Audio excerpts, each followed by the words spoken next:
And tradition takes center stage at Kezar Stadium. 11 Sports USA and the Bay Area Online Sports Network bring you San Francisco's longest-running rivalry between Sacred Heart Cathedral and St. Ignatius and a West Catholic Athletic League football showdown.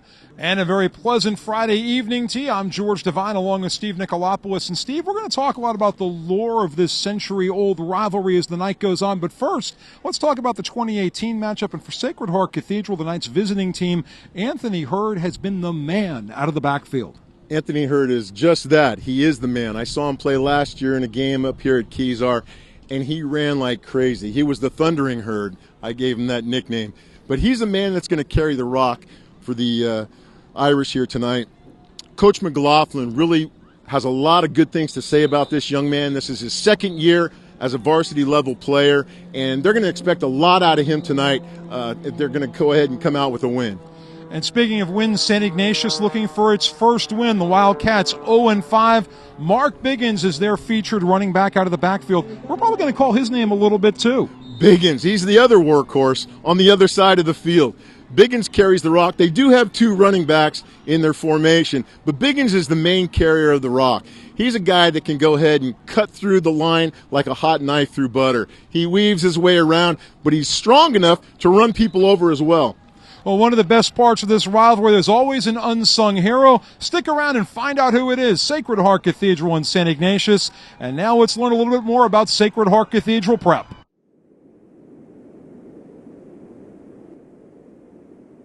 This is SHC. Wait, hold on. Rewind that. There we go. This is SHC.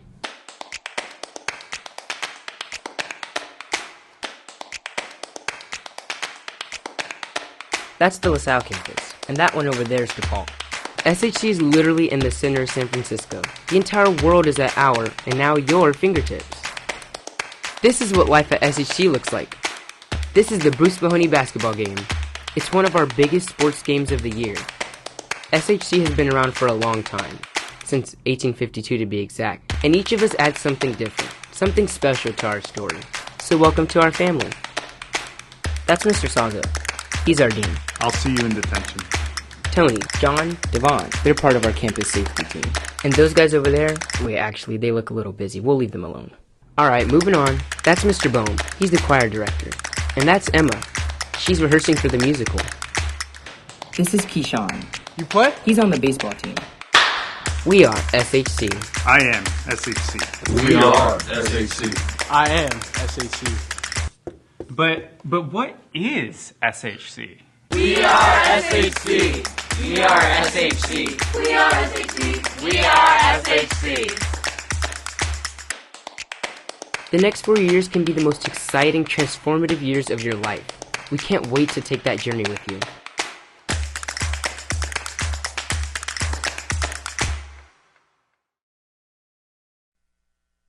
Live at Kezar Stadium in San Francisco, where San Francisco's oldest sports rivalry gets renewed tonight.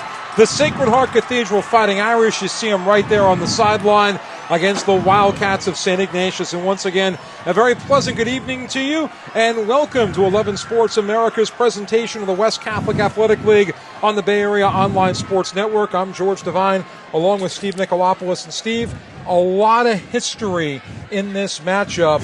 It just oozes with history. Yeah, it goes way back, George. A long time before you or I, back to 1855 when SI opened up, in 1856 or 7 when Sacred Heart opened up. And 1893, the first football game. Absolutely. First football game, 1893. I can't even fathom that. That's been a long time. This is a great, outstanding rivalry. As you called it, it's a San Francisco tradition. It's a tradition, George. It sure is. And, you know, I grew up in a St. Ignatius family. My father, my grandfather, my uncle all went to St. Ignatius. I went to Sacred Heart Cathedral. And you can say that the DNA of both these schools and this rivalry cover the city of San Francisco. Was it a house divided, George, when you were growing up? Yes and no. Yeah, yes no. And no. My father-in-law went to Sacred Heart as well, so I've got a little bit of background, but I married into the background. Yeah, and the background for this matchup tonight, the Fightin Irish trying to pick up their first WCAL win. They have a couple of non-conference wins. And for St. Ignatius, a little different story, Steve, as we get a great look here. It's a beautiful night at Kezar, but for St. Ignatius, they come in 0-5. And if you're going to go 0-5, the best way to break it is to beat your biggest rival. Absolutely. You know, their 0-5 really isn't indicative of what kind of team they are. They've been close numerous times. They just haven't been able to put it all together. And in our conversations with Coach John Regalia, John was saying we just need to put a full game together tonight. You know, it's funny, I was talking to John as well, and he said the team has gotten better every week. And you look at their schedule. They played Campo Lindo, a state champion. They played Gonzaga Prep, which is a team that goes deep into the playoffs in Washington every year. And St. Francis last couple of weeks ago, losing 31-6, another defending state champion here in California. Yeah, no, they've played a murderer's row kind of preseason schedule to get themselves into the WCAL, which itself is a murderer's row when you come down to it. The teams that are in this league are just phenomenal. You just saw Otis Bird, our lead official, a moment ago. John Regalia is the head coach at St. Ignatius in his 8th season. A couple of CCS titles, played in a NorCal bowl game. There you see his record, 35-52-1, and a big part of that 52 playing in the WCAL. Yeah, no, this is a rough league. They beat up on each other week in and week out throughout the season. There you see some sportsmanship before kickoff, but an old coach in this league, an old Sacred Heart coach, told me once, it's a meat grinder. It is a meat grinder. Every week you've got to go ahead and, as you see Barry McLaughlin there, Barry, in his 2nd season, he's been there for quite some time, but he's been only the head coach for the last 2 years, 8-8, so he wants to go ahead and get a 9-8 at least tonight. Took the Fightin Irish to the playoffs last year. There you can see our coin flip. Barry, a graduate of San Francisco's other Catholic school that plays football, Archbishop Reardon. No, there's a lot of tradition, coaches and players, and what do we got, heads or tails? Fightin Irish won the CCS title back in 2008, getting into the playoffs on a coin flip. So it looks as though St. Ignatius is going to be on offense most likely, and the Irish are going to go ahead and kick off.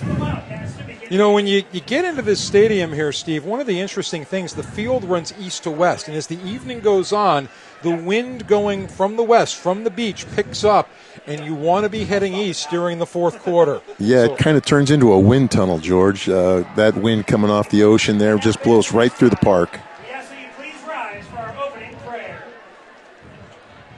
And so the team's getting ready for the on-field prayer. Prayer will be delivered tonight by Sacred Heart Cathedral Student Body President Katie McFadden and St. Ignatius Student Body President Chaz Francesconi.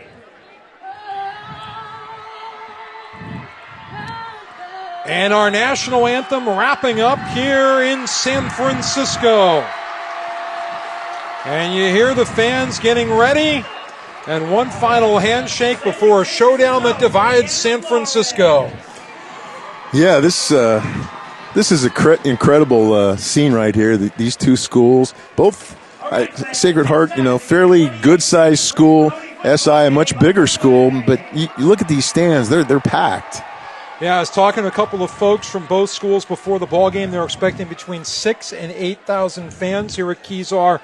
The capacity when they redid this place was about 10,000. When they put in the old Candlestick Park chairback seats a few years ago, here you see the old red seats from the upper deck at Candlestick. Reduced the capacity to about 8,500, but still a great atmosphere for football. Yeah, they just put those seats in recently when the San Francisco Deltas were playing here, the soccer NASL.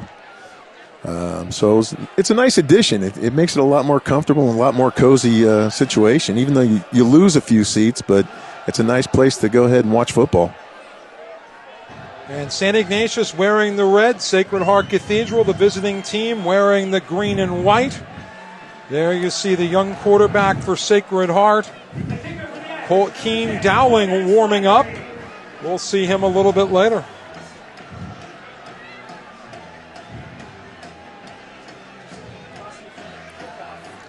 St. Ignatius fans on the home side. A lot of energy. It was Spirit Week at both schools. And there you see Cormac Slattery getting ready to tee it off for Sacred Heart Cathedral.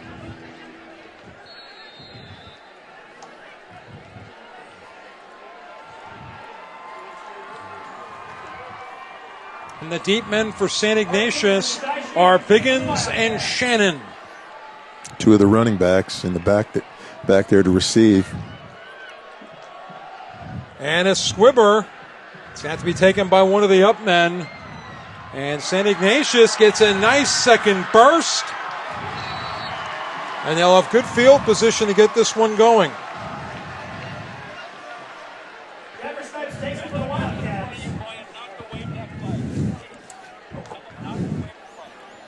And Snipes on the return. Returns it to the 40-yard line. 1st and 10 Wildcats. And the Wildcats will start 1st and 10 from their own 40.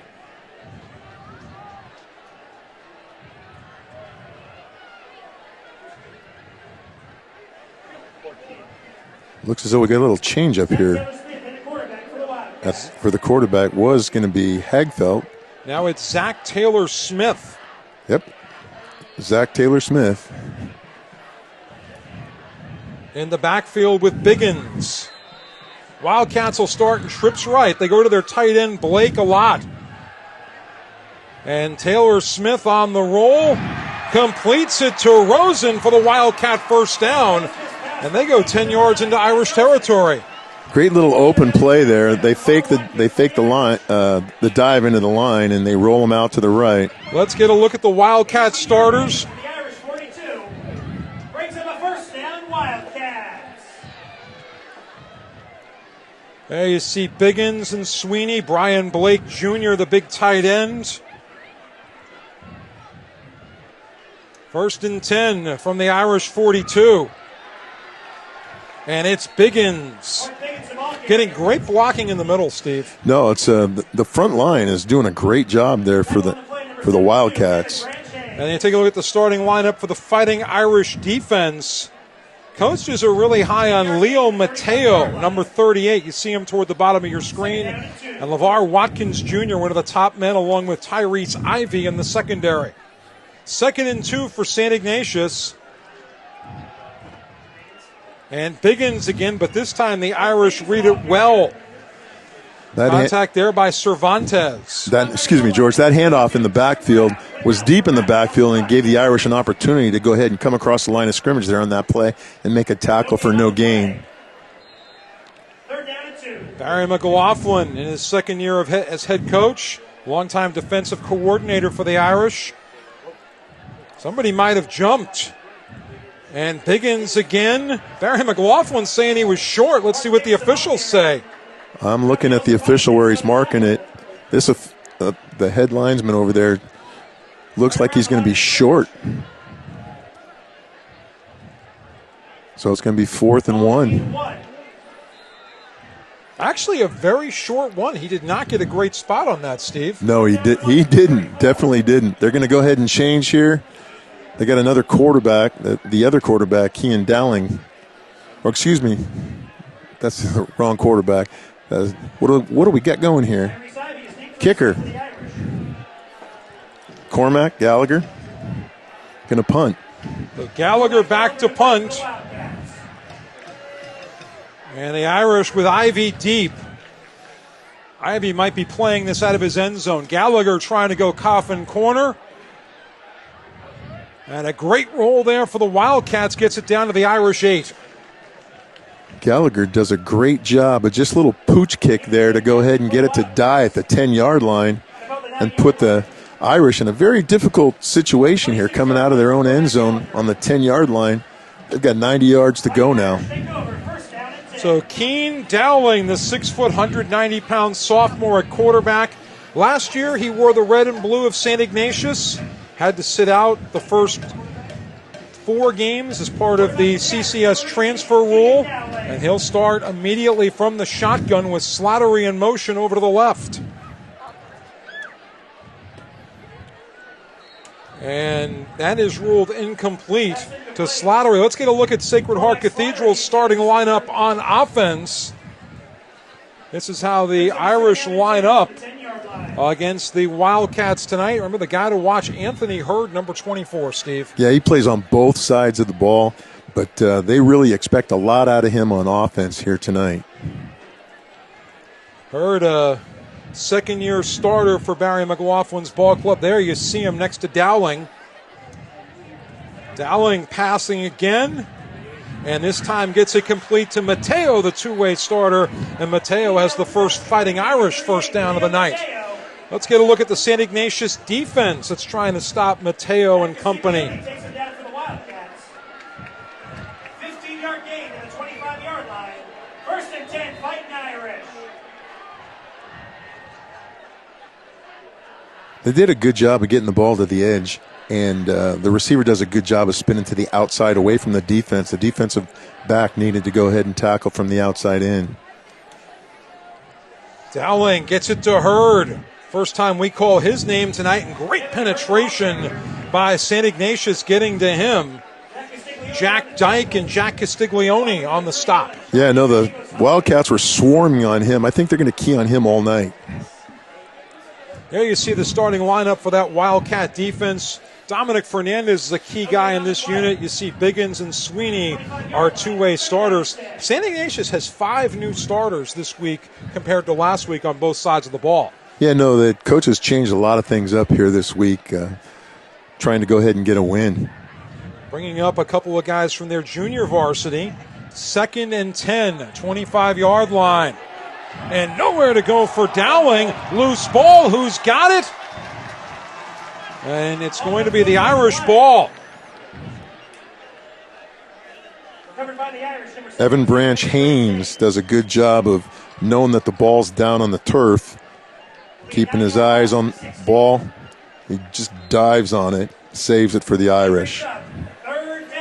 Teddy Buchanan had great penetration coming up from the linebacker spot for St. Ignatius. St. Ignatius not real big on that front line. They're playing that front 4 right there. They're getting some great pressure on the quarterback and the running back.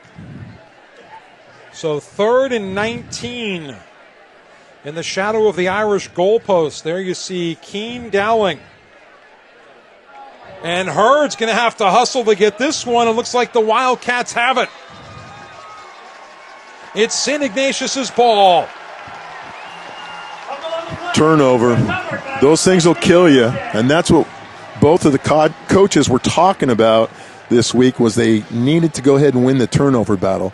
Nobody had control of that snap right there. I don't know who, it was supposed to be a Wildcat snap or go to the quarterback, and he was supposed to run a jet sweep, but it never went, and the Wildcats recovered it. Alfred Uga Idafa on the recovery, the defensive end.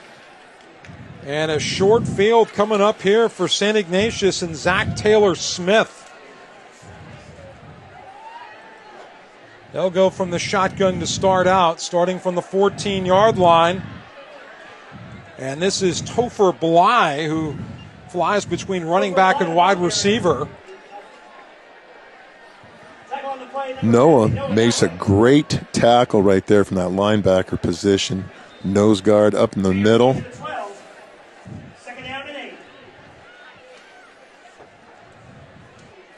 Coach McLaughlin talking to his center about the exchange there, hoping it's not going to cost them 6 points. Gain of a yard on the last play. Taylor-Smith looking, hits a man on the run, completes it again to Bly. And Bly stumbles down toward the 5.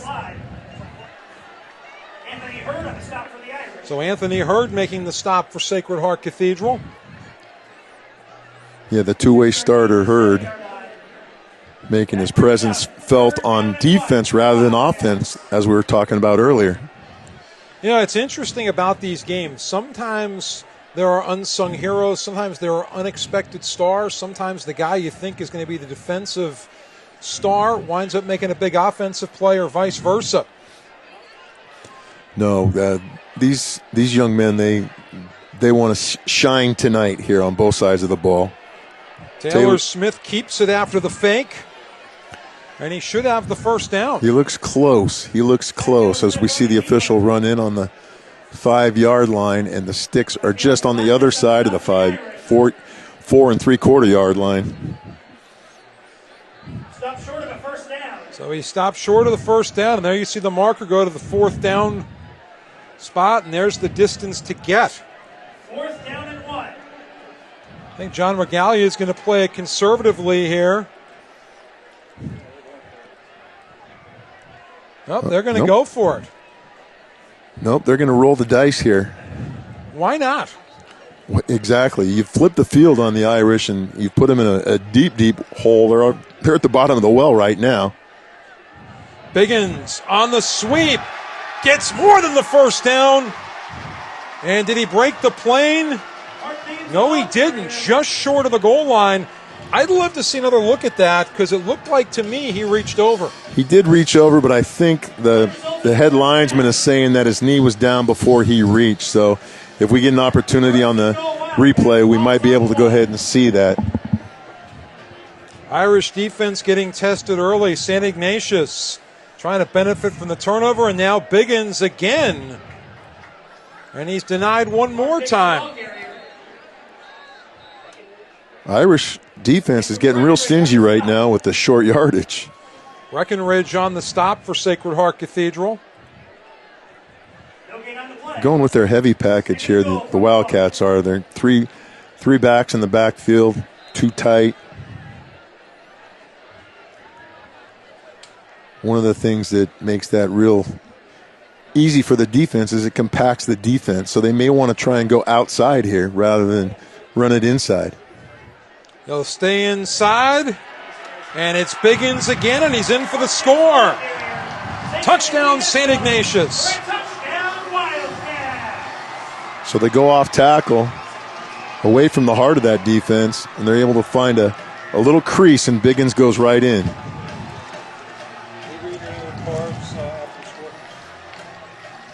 There's Mark Biggins after his first touchdown of the night. Number 40, Cormac Gallagher on to attempt the extra point. Out of the hold of Danny Burke. So here's the kick for Gallagher.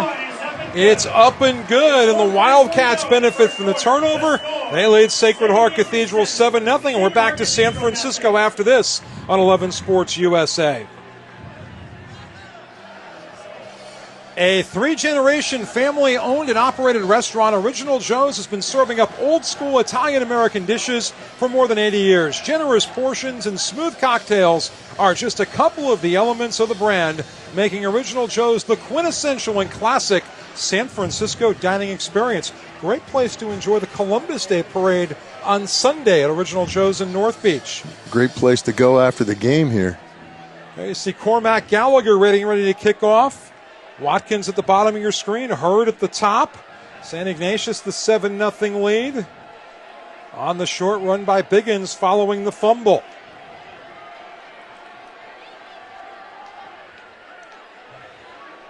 And again, a bit of a pooch kick. And this time taken by Anthony Rinaldi. On the stop there, it's Kaylee Chan. Chan moving into the starting lineup this week on defense. I kind of saw that coming when Cormac Gallagher came off the field during the timeout and was talking to the head coach. I knew they weren't going to go ahead and kick it deep. They were going to go ahead and try and kick it short so that the Irish would not get a return out of it. I think if you're the St. Ignatius defense right now, you're very energized by what happened against one of the best running backs in the Central Coast section in Hurd. He has not been a factor yet. Irish call his number, and there's a big run. There's first down yardage, and there's more. He's out across midfield for Sacred Heart Cathedral. And there you go, the broadcaster's jinx. As soon as you say he hasn't done something, he turns it on. He's electrifying when he gets out in open space. You saw him get the edge. He bounced it inside, then outside, and there's nobody out there. Watch right here. He's got some blocks. He dips it outside. He makes good reads on his, and then he finishes it off. Notice how that he finishes it off? He just goes ahead and drills the defensive back, puts him on his back. I like how he slipped past Mark Sweeney there on the outside. Sweeney had a good position. Otis Bird is going to tell us about a penalty. Personal foul. Sportsmanlike conduct on the defense, so tack on another 15 yards. That's a big mistake, George. You can't afford to go ahead and give an extra 15 yards on almost a 25, 30-yard play. 43 yards, run plus penalty. And all of a sudden, if you're Sacred Heart Cathedral, you've got some wind at your back. Your offense is going to go ahead and have a little life here. You know, they were on life support back here a few minutes ago. Now they got some life in them. Right back to Hurd, right up the middle. And he stutter steps his way for about 8 more yards. Good job of running on the inside. They use a cross block, a little X block right there, a trap, and Hurd reads it and takes it right up the middle. Shannon was on that stop for the Wildcat defense. Remember, this has been a rivalry over the years dominated by St. Ignatius, but I think each school can point to some moments here and there and say, this is where one matchup turned. So Dowling completes it to Watkins. Watkins has got the first down. And that's exactly what you want to do, is move the chains. So Watkins down to the 17-yard line. Erwin Silver, the offensive coordinator, talking to his young quarterback, Keen Dowling. Only a sophomore, and he's really showing a lot of poise here tonight. Had kind of a forgettable first half last week against St. Francis. Gives it to Hurd. He has a forgettable run right there. Well, going back to last week, a lot of teams have a forgettable night against St. Francis. Yeah, I mean, and the funny thing was, Dowling started out that game, I think, 2 of 9 passing with 2 interceptions, and then went the rest of the ball game 8 of 13. And as a former head coach, your quarterback goes 8 of 13. Are you happy? Oh, yeah, definitely. Coach McLaughlin and I were talking about it. It was a really close game, and for them to go ahead and play St. Francis that tight is a big plus for them. So Dowling from the shotgun, a lot of time, and he completes it to Cormac Slattery, and Slattery falls forward close to first down yardage. That's Slattery's only got 4 receptions for 54 yards so far this year, but he does have a touchdown, and you saw him finish that catch with a great attack on the defense. He just tried to level somebody. I saw Fred Bolitnikov's hands right there, but I didn't see the fleetest of runner. Some guys can be deceptive with what they can do. As a coach, you love guys that are possession-type receivers that are going to catch the ball no matter what. And then you got to have another kind of guy that, like Hurd here, can go ahead and get outside into space and make things happen. Hurd shoulders his way into Sweeney and muscles forward for an Irish first down. We just saw Sweeney walk away kind of wiggling his arm a little bit. So they've had an interesting matchup tonight. Yeah, no, Hurd is very quick-footed. I mean, he's able to go ahead and take a little bubble and turn it into a big, big gain. Not a big player in stature, but a big player in heart. 5'8", 175, kind of built in the Earl Campbell mode. First and goal. This is Hurd, and Hurd's in for the score. Touchdown, Fightin Irish. Just what I'm talking about. You finish off a run like that, and that was Earl Campbell-esque, as you just said.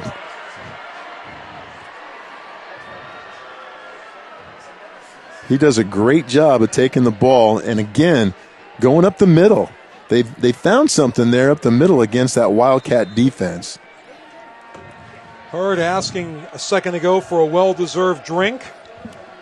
No, I think he was saying, keep feeding me the ball. I'm going to eat it up. Keep feeding me the ball, Coach. Dara Keene is the Fighting Irish kicker. Clean snap. And it's up and good here at Bob St. Clair Field at Kezar Stadium. And we're tied at 7. Watch right here. There's a lead ISO block. He just follows it, runs over the defense into the end zone. Beautiful job by Hurd right there, Anthony Hurd. So Hurd with his 4th touchdown run of the year, he's tied this one up.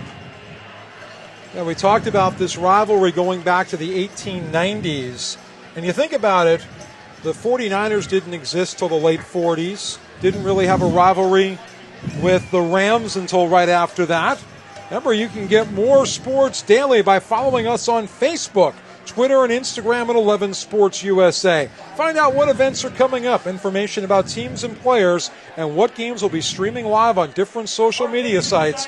Follow 11 Sports USA right now. We're glad to have you with us wherever you're joining us from. Beautiful night in San Francisco, temperature in the 60s. It's Fleet Week weather. That's right, Fleet Week. Shannon lets this one roll into the Stanton Street end zone. But, you know, the Giants and Dodgers didn't come west till 58. Cal and Stanford started their rivalry the same year that these two schools did. Yeah, no, this goes way, way back, and I'll tell you what, this is an outstanding rivalry. Remember to join us tomorrow as the Minutemen of UMass host the undefeated Bulls of South Florida at 3:30 p.m. Eastern, right here on 11 Sports. Now, you're talking about this rivalry. They gave it a name. They did. They did after World War II. And we'll get into that story a little bit. It's a big story. Big part of the story with these two schools. Danny Burke carrying for the Wildcats. It's the Bruce Mahoney Rivalry Series.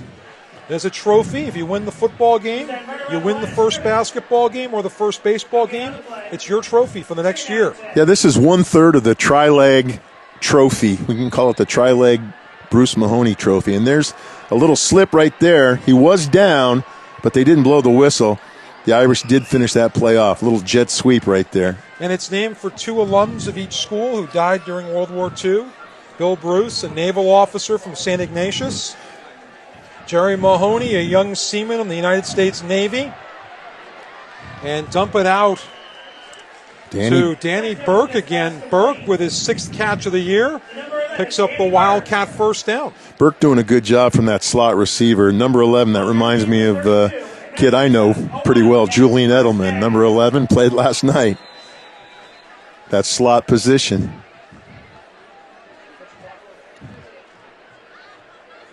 Inside of a minute to go here in quarter number 1. And it's lived up to the billing of a matchup between two Titans. 1st and 10 from the 33. And Taylor Smith on the bootleg. Getting some great blocking up front from Jackson Burns and his tight end Brian Blake Jr. Taylor does a great job of seeing that play. They're going to run inside. That defensive end collapses on it. He pulls it out. You'll see in this replay right here. This guy blocks down here, comes up inside. He's going to come right around here because he's nice read as he sees the defense try and go ahead and collapse on that. And the Wildcats are going to let the quarter run out, tied at 7. So St. Ignatius and Sacred Heart Cathedral entertaining us here tonight on 11 Sports USA. And we're back after this in San Francisco.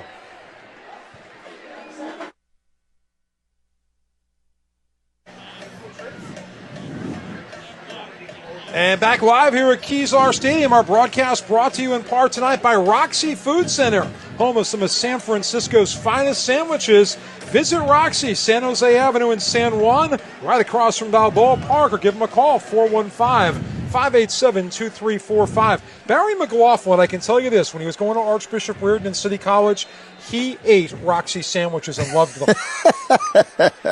That's a great endorsement. Taylor Smith going deep and through the hands of his target Biggins. To me, that's Sweeney.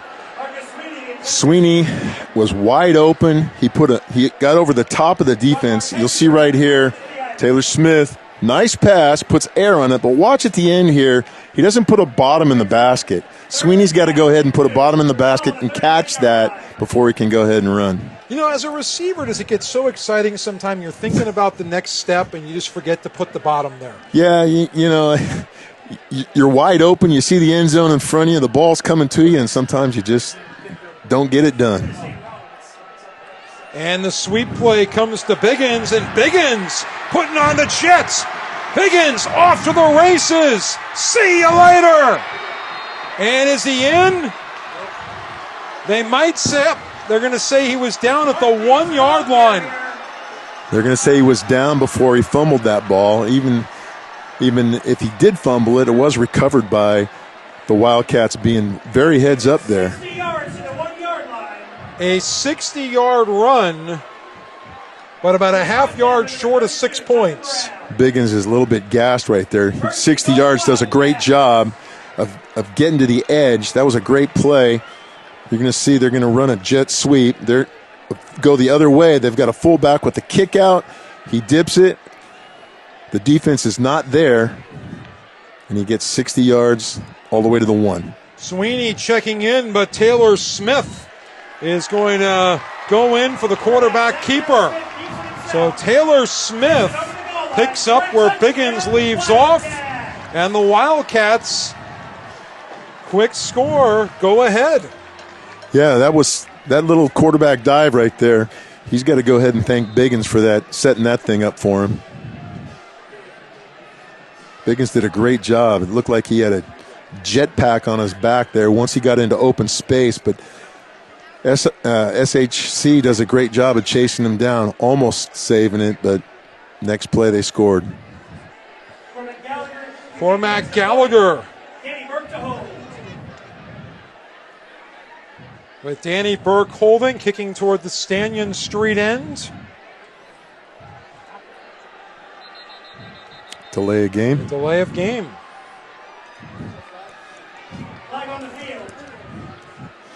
Yep, there's a delay of game. Against St.Ignatius. Got to kick it 5 more yards. And right now there is no wind here at Kezar to speak of. No, that's unheard of. On an October night, no wind at Kezar. I mean, it's just dead calm here. But you know, it's funny. I've been here in September and it's 56 degrees and you are freezing. And I've been here in November and at night and it's 71 degrees and you're out there in a short sleeve shirt. San Francisco, you can never tell what you're going to get here weather-wise. No, just dress in layers and bring some sunscreen.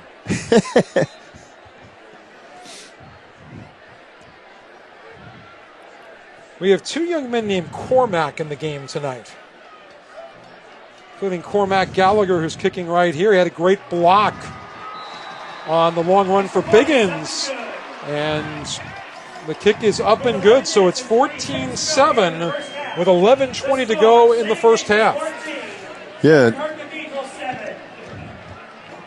Just watch right here. 1 yard plunge right over the top.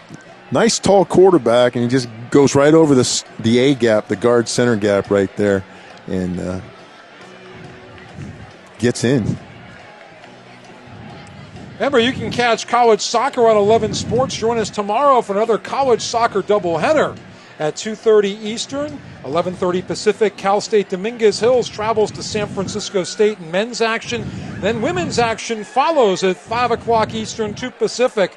All action on 11 Sports. Anthony Hurd keeps receipt for the Irish. Yep, that's going to be a great Sunday matchup there on the 7th. Cormac Gallagher to kick off for the Wildcats. Yeah, yes.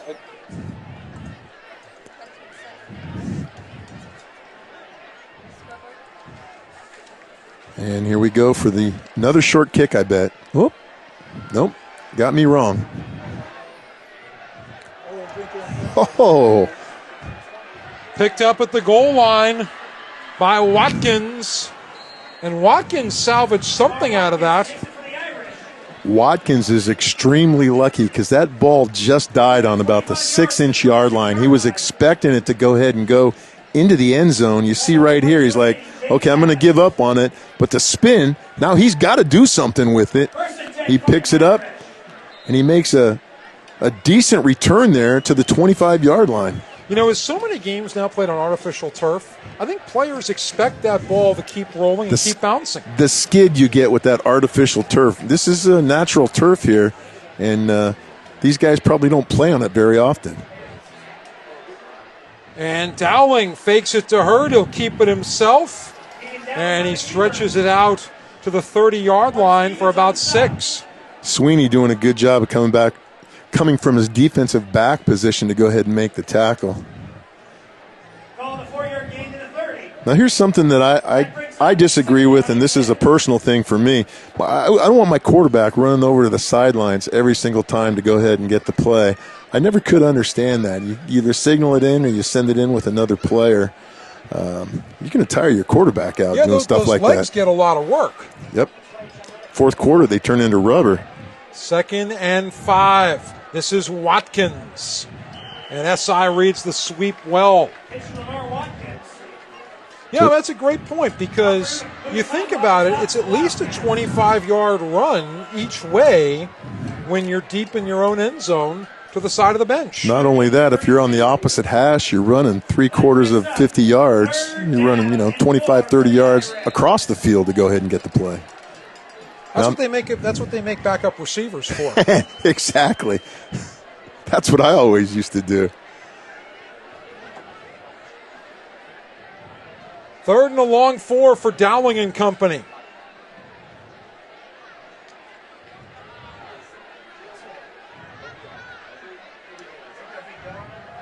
And Dowling to Slattery. And that's incomplete, so the Irish will be forced to punt. Shannon. Yeah, that was a low pass. The receiver did have it. Slattery did have an opportunity to go ahead and catch that, and he should have, but he was thinking run first, catch second. You got to catch first, run second. So Slattery will handle the punt. Sweeney is deep for St. Ignatius. And Sweeney, high snap. Slattery handled it well, and he gets off a boomer. And the Irish will down it inside the Wildcat 40, but a great recovery there, Coach. Yeah, no, he was lucky to go ahead and take that snap, but the good thing about that was they didn't have a rush, so there was no rush on the punter. Way back to San Francisco after this, the Bruce Mahoney rivalry coming your way on 11 Sports USA.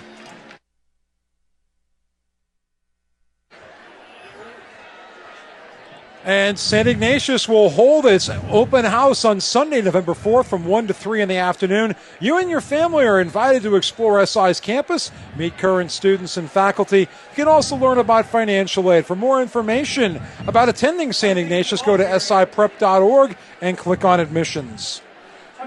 That was Biggins right there. Stop for no gain. Number 32 and 44 from their linebacker position. Irvin from the nose tackle and 32 from the linebacker position. So Taylor Smith inserted as the starter tonight. Fake that to Biggins, getting great blocking up front, going deep, and too far for Rosen. Matt Rosen out of San Rafael. Looks as though Connor Sheedy was on the coverage right there, and Sheedy does a good job of pushing him into the boundary right there. He got smothered on that. He didn't get to see the back end of the play, but Sheedy does a good job of using the sidelines as a 12th defender right there, sandwiching the receiver, not able to make the play. David Irwin also had pressure coming up from one of the linebacker spots. He's the leading tackler for Sacred Heart Cathedral this year. Be 3rd and 10 here from the Wildcat 38. Obvious throwing down and a lot of pressure coming, and down goes Taylor Smith. Great job there by Rafael Cervantes, and Irwin getting in there as well. Irwin does a great job of running the quarterback right into Cervantes. Cervantes comes through the B gap right there. You see him come from the outside, spin move, but Irvin chasing him down from the backside. They do a good job. It reminds me of a nice rodeo team right there. Well, the Grand National's coming up with the Cow Palace. Another great San Francisco tradition. Cormac Gallagher to punt. Ivy deep to receive for Sacred Heart Cathedral.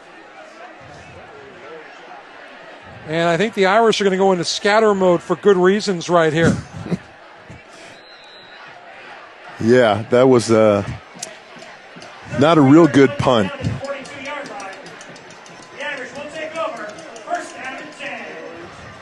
We change of possession here. Sacred Heart has to come out and do something on this offensive possession here, George, to go ahead and get themselves back in the game. They've got to go ahead and move the sticks a little bit and put some points on the board. One of the things that Coach McLaughlin was talking about was they need to win the turnover battle. Well, they're losing that so far. But they need to score points on offense. That's the number 2 thing he was talking to us about. And they need to follow their game plan. And so far, it seemed to be following their game plan, which is run the ball. So on first, Anthony Hurd on 1st and 10. Picks up about 3. But, you know, the story tonight offensively, you take away that turnover that the Irish had to set up the short St.Ignatius score. It's been 2 big runs. Yep, no, it's been a definite run-type game. SI's tried to throw the ball a little bit. They've had some short success with the short pass, but when they went deep, they haven't been able to go ahead and connect. SI going with the 4-man front. Irish on 2nd and 8. And it's Hurd off contact. I like how he surges forward after initial contact. No, he's always moving forward, and he keeps his shoulders square with the line of scrimmage, which is something that you see a good running back do. Here, he squares up, keeps going, and he's leaning forward, as you said. He's always getting positive yardage. That breaks up. 3rd down and 6 for the Irish. Sometimes that's the toughest thing to do as a running back is to keep moving forward after taking a shot or 2. Good running backs deliver a shot rather than take a shot. Guys who run behind their pads. That's right. That's right. 3rd and 7 here for the Irish. Need to cross midfield. Fake to Hurd. Slattery was open for a second, and Dowling runs into trouble. Play took too long to develop. They were trying to run some rub routes. Inside receiver out, outside receiver underneath. You see the receivers right there. They just took too much time and didn't give Dowling anything to go ahead and throw the ball to, so he had to eat it. Uga Itafa at 6'1", 190. He plays a lot bigger. He does. He does. Now Slattery's going to go ahead and punt the ball. You got Biggins as one of the guys, the only guy back now. Yeah, SI went with 2 punt returners earlier. A little more pressure on Slattery. And Biggins will let this one roll out. And that roll benefits the Irish. Wildcat offense coming back on the field when we return to San Francisco. The Bruce Mahoney Showdown returns on 11 Sports USA.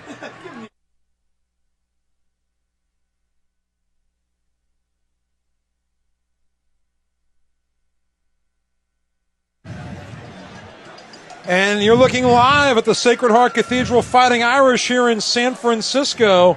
St. Ignatius has the ball back and leads at 14-7. George Devine, Steve Nicolopoulos with you. A lot of history in this rivalry. Back in the late 40s, the Bruce Mahoney Trophy established to remember the World War II veterans of both schools. And tonight, the first leg of that trilogy and the first legs of this drive belonging to St. Ignatius, to Marcus Sweeney. Good job here by the Wildcats trying to keep this alive. They picked up 6 yards there. I'm surprised they were able to go ahead and pick up that 6 yards. It didn't look like they got much out of that. Taylor Smith getting the start tonight at quarterback. Completes that to Sweeney. And Sweeney runs into trouble right away. Andy Breckenridge on the stop. Sweeney picking up a first down. That gains enough for Wildcats. So the Wildcats get the first down. You were talking about the trophy now. Ball's on the 25-yard line. Who owns the trophy right now? The Bruce Mahoney Right trophy. now it's at Sacred Heart Cathedral. Last year they won in football. First time they'd won in football since 2011. And then won in a walk-off at AT&T Park in baseball. Wow. And Shannon, the ball carrier right there. And what's great about this series, the football game is usually played here at Kezar. The basketball game has been played for about 20 years at USF's War Memorial at the Sobrato. Okay. And the baseball game, about the last 15 years, played at AT&T Park. Wow. Great facilities for these two schools to go ahead and play in. For these young people to play in these historic stadiums, it really is kind of a cool thing. And the city of San Francisco has done some improvements here at Kezar. I haven't been around this rivalry in about 6 years, but the lighting here has gotten a lot better. And here is Shannon. Yeah, you know, as you just said, a lot of the improvements were due to the San Francisco Deltas, who used this as their home field for the NASL Soccer League when they were here last year. They were the NASL Soccer champions, and they kind of bowed out this year. Such a crowded marketplace here in the Bay Area for professional sports. So 3rd and 7 for the Wildcats. Big down here. Somebody move. It's going to go against the offense. And you know what? We have seen a relatively penalty-free game tonight. Yep, there's been a couple of times that, you know, there's been some flags, and that's one of the things that both coaches were talking to us about in conversation this week was they need to go ahead and dummy down the penalties. That's the thing that goes ahead and really kills a drive and gives a coach gray hair and ages them. Lots of wrinkles and things. Squeezes the life out of them. Kind of makes you feel like a grape. Maybe more like a raisin when it's all over. That's right. Here comes pressure, and down goes Taylor Smith. That was a great blitz by off the edge for number 27. Evan Deere. He was shot out of a cannon like a deer right here. Look at that. He's just coming across the line. And Evan Deere, only 5'5". One of the smallest guys on the field. There you see him. It's not always the size of the dog in the fight. It's the size of the fight in the dog. And that some of these players have really, you know, they play like they got a chip on their shoulder. I like that. I really do. Those are the kind of kids I want on my team. He's a guy who brings the phone book with him to picture day. That's to sit on, not to call people, right? That's right. You know, and it's funny. I wonder if the kids who are playing tonight know what a phone book is. A phone book and a phone booth.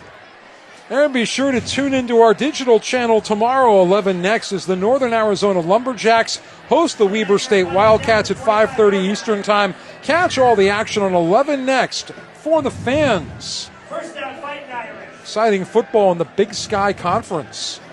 No, great game. Fightin Irish take over. 1st and 10 from the Wildcat 45.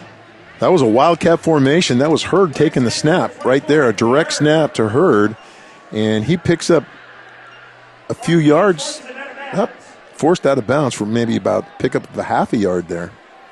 Hurd has been averaging about 84 yards a game this year, 6.5 yards a carry, but only one right there. Single wing right there, going old school. And pick up a couple more. Irwin is into block right now as the fullback. So the Irish changing things up. Now you see Cormac Slattery, who caught a pass earlier. You go ahead and bring back your throwing quarterback, Dowling, back in. They tried to change a few things up and see if they could catch the defense sleeping a little bit, but the defense didn't fall asleep for those two plays. Wonder what the conversation was like on the sideline for Dowling, observing a little bit. Remember, he's a sophomore playing just his second varsity game. And Dowling airs it out and completes it for the first down. Hauled in by LeVar Watkins Jr. Well, he delivers the ball like a seasoned professional right there. A beautiful job of getting the ball on an out route. You see the number 2 receiver. He sets his feet, steps into it. Good delivery. And Watkins makes sure he makes the catch, and he knows exactly where the sticks are for the first down. Irish move it down to the Wildcat 33 with the first down. Racing the clock here as the first half winds down in San Francisco.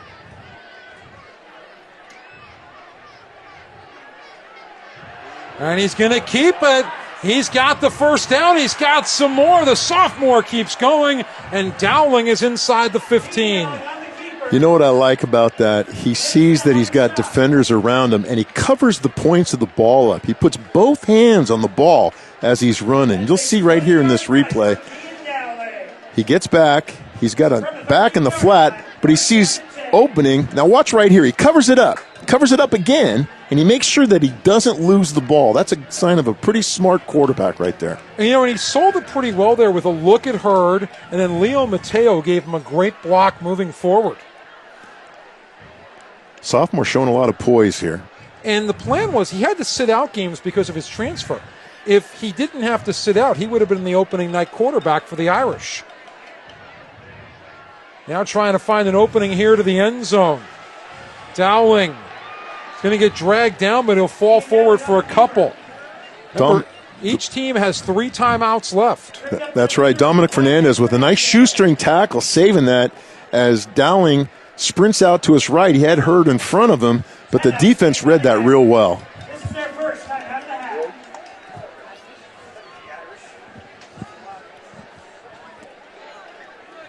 So taking a look at our action tonight, it's brought to you by Original Joe's. Remember, with 2 locations, North Beach in San Francisco and Westlake in Daly City, Original Joe's is the premier location to host your next event.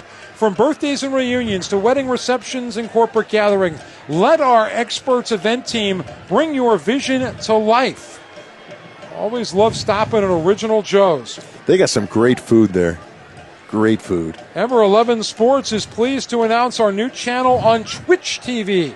Tune in weekly to watch football, basketball, hockey, darts, rugby, Quidditch, and more, streaming live on Twitch. Follow us at 11 Sports Next and never miss a minute of the action. I want to get Quidditch on my resume. You want to be a Quidditch broadcaster. Now, the only time I've seen Quidditch was on Harry Potter, so I don't know how they go ahead and do that. Because I know you can't fly around on a broomstick. If you have a jet engine attached to it. 14-7, Sacred Heart Cathedral trails it. Hurd on the dump off, and they're going to lose yardage. Hurd stays in bounds, so decision time here for Barry McLaughlin. Do you burn a timeout? No, he's telling him to get on the ball.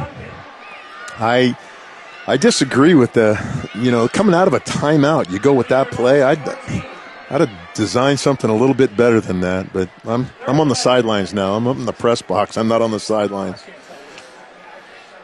So 3rd and 12 after the loss. Dowling tries to keep it again, and he's going to get smothered. Great penetration by Declan Elias. Elias, good concentration. Elias comes across from the defensive end position there. Again, the Irish are going backwards. 4th and 13. They call timeout. And the funny thing is with timeouts, I mean, both of these coaches have taken a very old school approach tonight to timeout management. They've saved them for the final minute, but it's not like you get money back for them if you don't use them. Yeah, no, I would have definitely taken a timeout earlier, saved a little bit of clock right there. Remember, Sacred Heart Cathedral Prep's open house is just around the corner on Saturday, October 20th from 9 to 11 in the morning. Sacred Heart Cathedral will invite you to walk through its state-of-the-art facilities, speak to teachers right in their own classrooms, and mingle with members of the student community. Hear directly from Sacred Heart Cathedral's leadership. You can learn more at shcp.edu. Both these schools offer shadow opportunities for prospective students. All the schools are doing shadows now, and that's a great way for a young man or a young woman to go ahead and see what the school life is all about. You get to sit in classes, walk through the facilities, and see everything firsthand before you have to go to school there. It's kind of like going to the buffet and tasting everything before you really sit down to eat. You know, it was a shadow opportunity that pushed me toward the University of San Francisco. I really didn't think about going to school there. My father was teaching there. I had a day off from high school. He brought me there, and I think he put some ringers in, some guys I'd gone to school with in his class to sit with me and then take me out and get a donut and say, hey, this is a good place. You'll fit in here. He was smart. He knew what he was doing. Irish going for it on 4th and long. Dowling has room to run. He hesitates, and he might pay for it. In fact, Dowling trying to keep this thing alive, and he is well short of the first down. Yeah, no, Dowling did a good job of getting the defender to stop his feet, but he just didn't have enough speed. A little scuffle going on there. Little scuffle. There's a flag. It's going to be after the play. It's going to be after the play on the quarterback, unsportsmanlike, and it's going to go ahead and take the Wildcats and put them in a little bit better position right there. Otherwise, they'd have had the ball on the 10-yard line. You talk about the position, Steve, with 25 seconds left and 3 timeouts. That 15 yards is huge. Big time. If you could go ahead and get your offense to move the ball down to about the 30-yard line, you could go ahead and kick an extra a field goal. Now, the other thing it just reminds me of right here, we didn't get to see that, but you said Dowling was a player at SI last year, so he has a little bit of history with some of these guys, and I think there's a little bit of chippiness there because they may think he jumped ship. And Mark Stevens said something to him, and he took exception to what Stevens said. I'm sure he wasn't congratulating him on something. That's for sure. No, it's always the guy who retaliates, even if he's in the right. Yep. You know. Second guy always gets caught. Yeah, second guy always gets caught. Well, there you got some good field position coming out on the 25 right now. Coach McLaughlin's not too happy. There.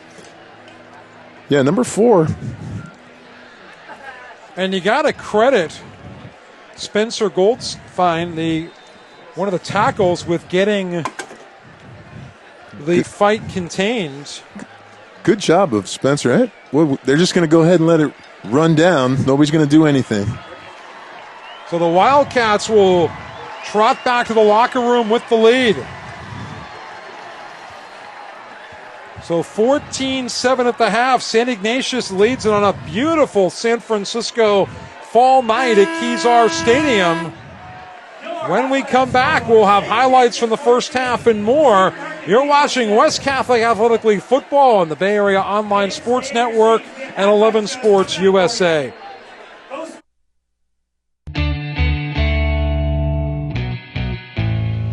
When I came to SI, I was really shy, and it was such a big school. I was kind of afraid of where am I going to fit in, or where am I going to find my place. And I think that SI does a really good job of helping you grow and find yourself and develop your confidence.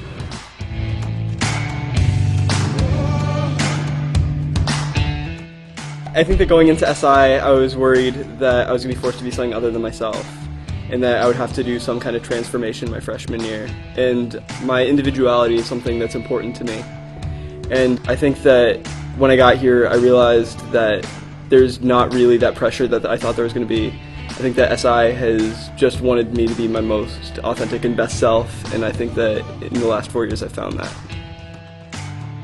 I think that high school, you're going to go through a series of events where you're going to fall, you're going to strive. But here at SI, there's a multiple of opportunities where you are forced to use your own voice.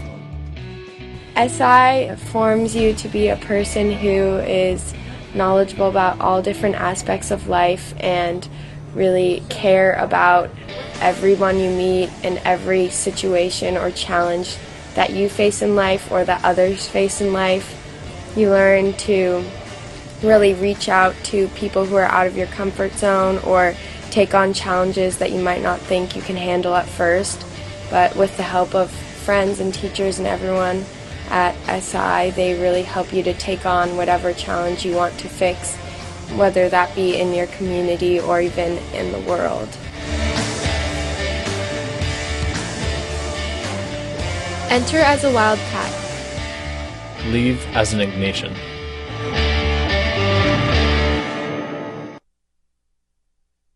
We're looking live at San Francisco's Kezar Stadium, once the home of the 49ers, once the home of the great San Francisco Dons team of 1951, and for almost a century, where this football matchup has been played between Sacred Heart Cathedral and St. Ignatius. George Devine, Steve Nicolopoulos with you. And Steve, we have seen a very entertaining half of football. No, it's been a really good, clean football game until that last flag right there, the personal foul. Let's take a look at some of the highlights from the first half. St. Ignatius got on the board early on thanks to this turnover by Sacred Heart Cathedral. Right, that miscued play right there cost Sacred Heart 6 points, because on the next series, you see Biggins doing his thing, getting across the line. He was just short. Did they give it to him? No, he ran to the one, so he was just short trying to reach the ball out. Yeah, Biggins banging his way home on that run to the one, and then here he is, and this time, no doubt about it, in for the score. Yeah, that's a keeper right there. That's a great play, off tackle, out of that three-back formation that they had. And talk about a highlight run right here. Watch Anthony Hurd as he goes in for the Fighting Irish score. He set that up with a long run of 29 yards. He tacked on a 15-yard personal foul penalty. And St. Ignatius with the quarterback keeper. That go-ahead was set up easily by Mark Biggins. Big run right there coming down the sidelines. And Sacred Heart Cathedral trying to punch it in after getting great field position. And Keen Dowling stopped late in the second quarter. Well, the fans are having a great time here at Kezar, Steve. And, we talked earlier about this rivalry and how it connects San Francisco both across the city in terms of friends and neighbors, but also generations.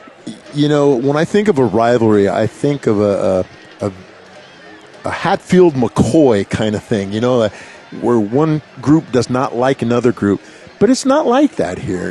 In the city, you've got the proximity. Everybody's within 7 square miles. And everybody goes to they may go to different schools, but they're still friends. They still like one another. Sacred Heart people are, have SI people over for dinner and barbecues and all the rest of that other stuff. And it's not that, I can't stand you, never talk to me kind of rivalry. Well, yeah, it's funny. My family, 2 generations of St. Ignatius people. My sister and I, Sacred Heart Cathedral people. My nephew is now a freshman at Archbishop Reardon. So all 3 of the big WCAL schools in San Francisco converge at our Thanksgiving dinner table. No, that's a great great analogy of San Francisco, which is a melting pot of humanity. Everybody. And you go to anywhere in the city. If you teach in one of the public schools, if you work for one of the city departments, if you're down in the financial district, if you're on the bus, the chances are if you went to one school, you'll be on the bus with a parent, a student, an alum, somebody connected to the other. No, it's a great melting pot here in San Francisco, and this is a great shot of the Irish showing their stuff off to their crowd. And so halftime activities here in San Francisco. St. Ignatius with the 14-7 lead, trying to pick up its first win of the year, trying to get one leg up on Sacred Heart Cathedral for the Bruce Mahoney Trophy. And we're back to Kezar after this. And back in San Francisco, halftime, you see the score. St. Ignatius with the lead over Sacred Heart Cathedral. About 40 years ago, the head coach at St. Ignatius was Gil Haskell. The head coach at Sacred Heart was Mike Holmgren. You fast forward from the 70s to the 90s, The Green Bay Packers head coach was Mike Holmgren. One of his key assistants was Gil Haskell. That's so right. You have a Super Bowl coaching staff that had head coaches from both of these schools. Well, Mike coached over here at San Francisco State before he got into the pros, and a great tradition. And Mike grew up here in San Francisco himself. So San Francisco's got a lot to brag about. And Mike was a graduate of Lincoln High School, went to USC, and coached with the great Vic Rowan at San Francisco State. And late in Vic's life, he was a volunteer assistant for the Fighting Irish. You know, Vic, going back to Coach Rowan, I teach with a good friend of mine that played at San Francisco State, and there's so many great things said about Coach Rowan. What an outstanding man he really was, and not just a coach, but a man. You know, and he's also a World War II veteran. And this rivalry, the Bruce Mahoney Trophy, serves as a continuous monument to the World War II veterans and those who sacrificed their lives from these schools. And Jerry Mahoney from Sacred Heart Cathedral, maybe one of the best all-around athletes in school history. And Bill Bruce, who was a naval aviator who died in a crash up in the state of Washington. Another great alum of both schools, Admiral Adam Callahan from St. Ignatius. Oh, wow. Died in the naval battle of Guadalcanal early Lord. 1942. And there's a street named for him up in Vallejo. Well, after the game, you can make it a Joe's night, whether it's stopping by for a quick cocktail in the bar or the lounge, or enjoying a meal at the legendary open kitchen counter, or picking up some food to go for a family dinner at home. Original Joe's has it all covered. And I know that John Dugan is very proud tonight. John Dugan Sr., SI class of 59. He's the owner of Original Joe's. He is getting the Jim Brovelli Award from the University of San Francisco, which is given to a distinguished alumnus with a connection to the basketball program at USF. So he's getting that honor downtown. There you see college soccer coming up on Sunday. UC San Diego against San Francisco State on 11 Sports. You can catch the women's action at 2:30 Eastern, 11:30 Pacific, followed by the men at 5 Eastern and 2 Pacific. And that is on 11 Sports. And we're glad to be with you on 11 Sports tonight. Well, Sacred Heart Cathedral's drama department is doing one of my favorite plays, Arsenic and Old Lace, coming up. It's the story of Mortimer Brewster as he visits his dear aunts in their Victorian home in Brooklyn. As more family members emerge in the insanity, the hilarity ensues. You can check it out November 2nd, 3rd, 9th, and 10th at Sacred Heart Cathedral's Sister Caroline Collins Theater. Yeah, you know, one of the things, we're here at a sporting event, but school experience is much more than a sporting event. It's theater, it's band, it's the academics, it's the entire thing. And both of these schools are great at their well-rounded education philosophies. You know, it's funny, the Sacred Heart Cathedral Fighting Irish are coming down the stairs. In the play Arsenic and Old Lace, there's a brother, Teddy, who's a little crazy. He thinks he's Teddy Roosevelt. When he goes up the stairs in the house, he thinks it's San Juan Hill, and he yells, "Charge!" And I'm wondering if they yelled, "Charge!" going up the stairs before halftime. Well, I'm sure they heard some yelling at halftime maybe from Coach McLaughlin, trying to light a fire in them. They're down by 7 here, and they're not out of this by any means. They just need to put some things together, and I'm sure that Coach McLaughlin was in there telling them that, hey, we're not that far off, guys. We're not that far off. We just need to go ahead and block a little bit better up front with the offensive line, give Dowling an opportunity to go ahead and deliver the ball because he can do it. We saw that tonight. You know, and Barry McLaughlin and John Regali are two of the most level-headed, calm, and cool coaches you'll ever meet. And getting their teams ready for the second half. Well, we're about to get ready for the second half. Sacred Heart Cathedral trying to pull off the comeback. Irish trail at 14-7. You're watching WCAL football on 11 Sports USA.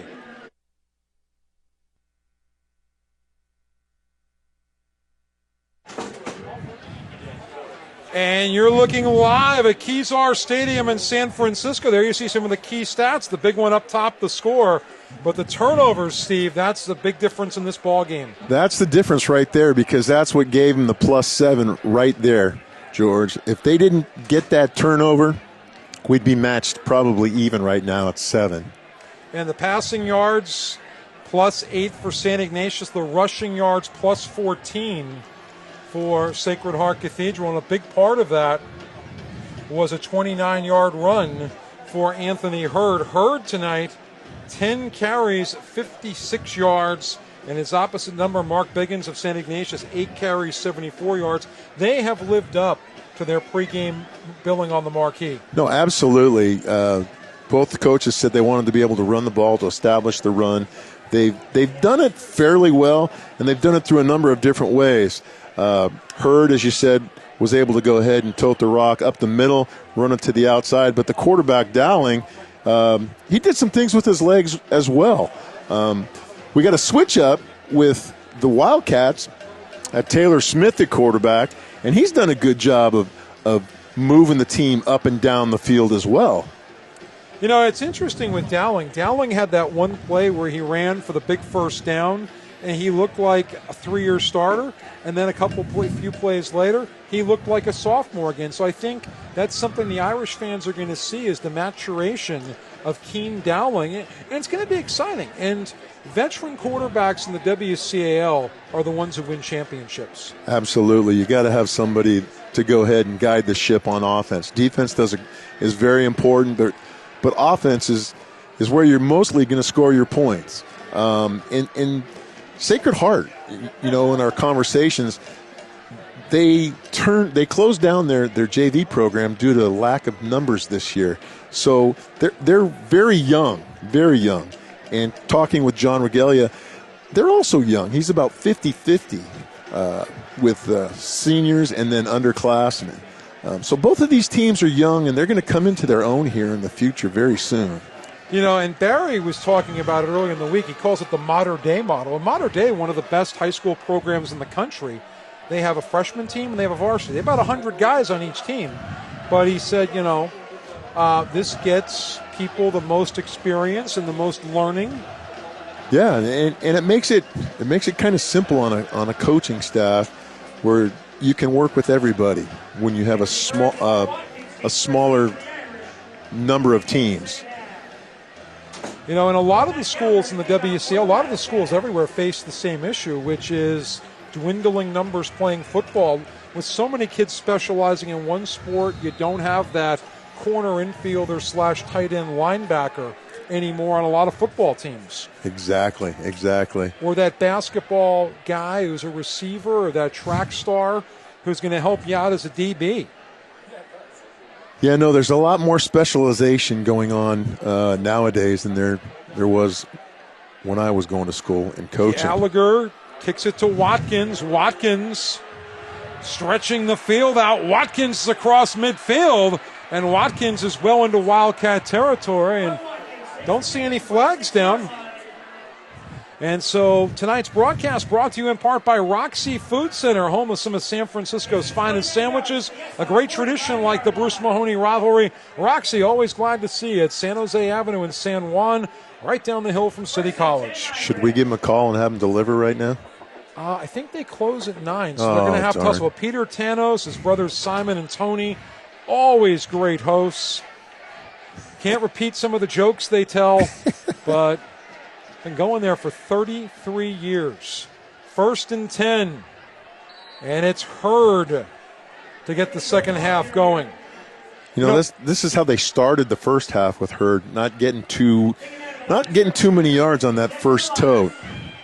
You know, the last 25 years in this rivalry, St. Ignatius has done a great job stopping Sacred Heart Cathedral's tailbacks. And you can make the argument Sacred Heart Cathedral has kind of been tailback high, going back to the early 90s. Jamar Shepard, Christian Rance, Zach Rance. Yeah, no, those are some great running backs out of the past. Jamar Shepard Jr., Desarte Yarnway. And again, tailback high being stopped. Well, that's due to the offensive line not being able to block the defensive line. The defensive line right there in the last two plays has really showed that they came out to play here in the second half. They're trying to establish something. They're playing on the Irish's side of the line of scrimmage here the last two plays. And that's exactly what Coach McLaughlin's talking about to his staff. Come on, guys, we need to get a push. The SI defensive ends have played well tonight. 3rd and 10 for the Irish. Fake to Hurd. Get it to Leo Mateo, and he'll get stopped short. So he's stopped by Marcus Sweeney. Sweeney, a Daly City guy. Here's decision time right here, and there's the answer to your decision. Going to punt the ball away. Yeah, Barry McLaughlin said last week against St. Francis his team grew up a lot. 14-0 loss, got stopped 3 times inside the red zone by one of the state's best defenses. Fake punt. Fake punt. And nothing is happening there as Evan Branch Haynes carries it. I thought I saw William Perry out there for a second. The fridge. A lot of kids don't know who William Perry is. The fridge. Right there. There's the fridge. The fridge wore 72. He did. You give it to the big guy, and you hope that he can go ahead and run over some people, but right there he's just cut down like a tree by number 2, Lance Sell. And Sell got pushed into him by a blocker. Kick it out to the right. Sweeney. He's got the first down, and he's into Irish territory. Nice little bubble screen right here. Steps back. He throws just a lateral. That's a lateral pass. If he drops that, it's a live ball. But you got a blocker out in front. He gets out in space, and he does a great job getting down the sideline and picking up 18 yards on that play. Well, the Wildcats sitting pretty here at the Fighting Irish 41. Zach Taylor Smith. He's got Danny Burke in motion. Fakes it to Burke. And goes with Biggins. That's the second time we've seen that play, George. The first time that was a big play for him. That time Sacred Heart was ready for it. You know, I kind of like that little bit of a fly look because you get everybody's eyes moving. And it opens a lot of stuff up. Well, it causes the brain to short circuit a little bit if you're on defense. If you're not prepared for it, it's like, what am I supposed to do? And that's the idea of that fly and motion stuff.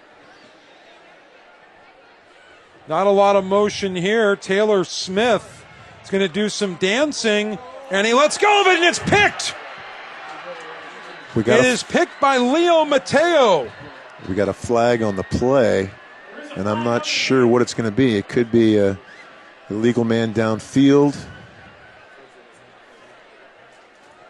We just saw the signal from the umpire there. It was the decline signal. So right. It's going to be against SI. Otis Bird going to make the call here. Illegal forward pass. He was past the line of scrimmage. Declined. Right here. You see, right here's the line of scrimmage was right there. And he's way past the line of scrimmage, past the 35-yard line there. So Leo Mateo with the defensive play of the night for Sacred Heart Cathedral. Mateo did a good job of reading that as well, stepping in front of the receiver and getting that interception. John Regalia and his team right now hoping this turnover doesn't prove to be catastrophic. Hurd has room to run, off contact, still moving down the field, deep into SI territory, and Hurd taken out just inside the 25. Great job by Hurd. And, you know, the second, third, and fourth effort right there by Hurd, that's the same kid I saw running last year. Watch this. He gets up, he finds the crease, the bubble. There's one hit. There's two, a missed tackle. And he runs away from the defender, and he keeps a straight arm right there.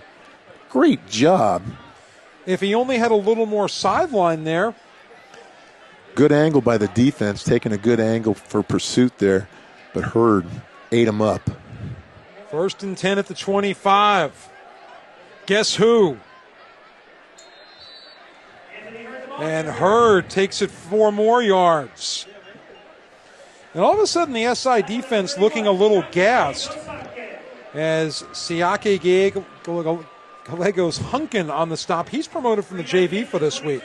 Hunkin was moved up and starting at a linebacker position there as a sophomore. And because Sacred Heart Cathedral doesn't have a JV team, there was no JV game this week. So this is kind of like an expanded September roster in baseball opportunity for SI. 14-7. The Irish trail it from the 22. And Dowling gets away. And Dowling, trying to fall forward, gets close to first down yardage. We got a flag. It's going to be a hold. Coach Bird, Otis Bird there with the signal holding from the spot of the foul. It's amazing. We've played almost 32 minutes of football. That is the first holding penalty we've seen tonight. Absolutely correct. And a lot of the reason for that hold right there is a scramble. When the quarterback starts to scramble, the blockers, they have to hold a block. They have to go ahead and continue blocking, and a lot of times that block turns into a hold, and that's why you get a penalty on a broken play like that. But, I also was taught a long time ago, there's holding on every play. Oh, absolutely, absolutely. There's the hold right there, number 10's yanked down by number 77. Is that 7? Jeffrey Hester, the 6'2", 290-pound sophomore. That's a big boy. That's a big sophomore. But a great bookend for your line. So 2nd and 25 for the Irish. They have to cross the 15 for the first down. Slattery on the catch. And Slattery gets them down to the 40. Well, when you have 1st and long or 2nd and long like you did right there, you either run a draw or a screen. They fake to Hurd on a little swing right there, and they run a middle screen to Slattery. That brings up 3rd down and 15 for the Irish. So he picks up 10. It's now 3rd and 15 from the 30. The Irish right now in that no man's land. It's probably too long for a field goal and really too short to punt. This might be 4-down territory. Wildcats are coming with their ears pinned back. Dowling going deep, and he completes it for the snow. No, incomplete. Ruiz couldn't hold on. Could not hold on to that. That was a beautiful pass play right there. Ruiz, as he went down to the ground, he didn't complete the catch. Excuse me, that was Ivy, not Ruiz. Tyrese Ivy Jr. right here. See this play from the end zone. You see right here, he goes up. I don't know. He might. I don't know. You know, if there was a replay, if there was a red flag to throw, and I were Barry McLaughlin. Yeah. Oh yeah. Based upon that look, I'm throwing the red flag. Right here. You look at it. Another angle. He's got it. He goes down to the ground, and he just lets go when he's out of bounds. There's nothing wrong with that. On 4th down, Irish under pressure. Get it to Hurd. Hurd, room to work. Hurd's got the first down and plenty more. I am so impressed with that young man, the way he runs the ball. And that's what you do. You get your running back on a nice little screen pass right here, middle screen. He's got the big boys out in front. He reads his block. He delivers the blow, and he keeps his feet moving. As we said earlier, George, you saw him fall forward. If he didn't fall forward, it's not a first down. And he's been delivering some punishment tonight. Absolutely. So 1st and 10 from the 12.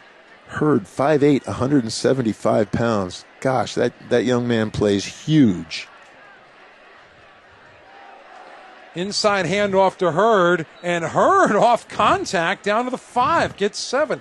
He reminds me a lot. This is a player, remember, Charles Tharp at St. Francis. I remember Charles Tharp. Back in the mid-90s. You're absolutely right. We had to play against Charles Tharp when I was coaching at Woodside. That young man was outstanding running back. Went to University of Hawaii, didn't he? Yeah, and he later broadcast games with me. Okay. He said that he couldn't get Hawaii 5-0 out of his head because of the pep band at Hawaii. I had a player go to Hawaii, too, and play with Charles Tharp at the University of Hawaii. CT's a good dude. Little brother Chris Reese played for the Lancers, too. Flip it to Watkins on the sweep. And Watkins unable to repel contact. Watkins going east and west. He just didn't have enough speed. The defense was able to go ahead and string that out. He needs to turn it up and find a crease and get positive yards out of that. I know he's trying to get outside, but he needs to go ahead and get north and south. Too much east and west right there. Marcus Sweeney on the stop. Barry McLaughlin is offensive coordinator Erwin Silver. Both played in the Big Sky Conference. Barry at Utah State when they were in the Big Sky, and Erwin at Portland State. Both very cerebral linemen. 3rd and 3 from the 5-yard line. Guess who's going to get the ball? Yeah, I think so. Looking to Hurd. Swing He's got pass. the first down, but he's short of the goal line. Doesn't make a difference. He got him a new series right here. He gets him a new set of downs. I didn't want to come out and state the obvious when it was 1st and 10 at the 12, but I'm thinking they got 8 downs to get in. Right here, Hurd, a little swing route, comes out and makes sure he catches the ball. That was the thing that he did that was very important, that I'm impressed with. He caught the ball, and leaning forward again, he goes ahead and picks up first down, moves the sticks. Here's Hurd for another touchdown.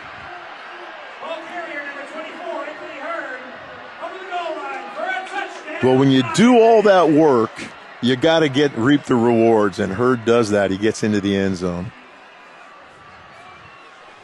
So Hurd capping the drive for Sacred Heart Cathedral after the Leo Mateo interception, and the hook kick up and good for Dara Keene.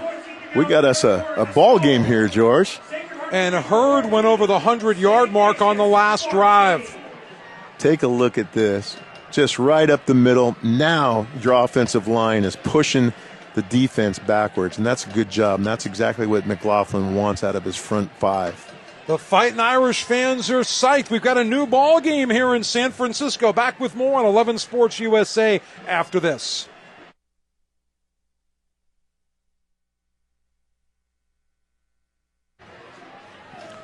And the Sacred Heart Cathedral fans, a lot of reasons for Irish eyes to smile tonight. They just tied it up.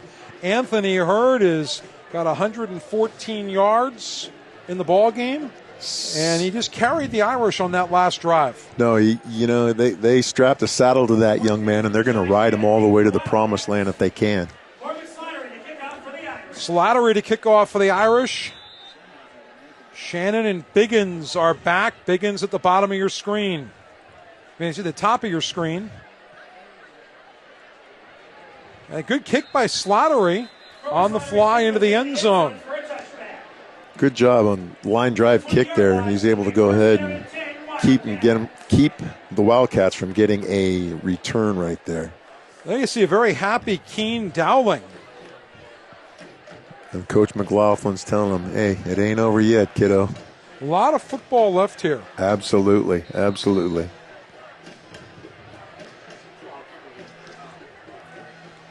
Crowded, I would say at about 6,000 tonight. Oh, easily. I'm looking across at the Sacred Heart side, and it's pretty full in the middle. And we had a shot of the stands for SI stands, and it was packed.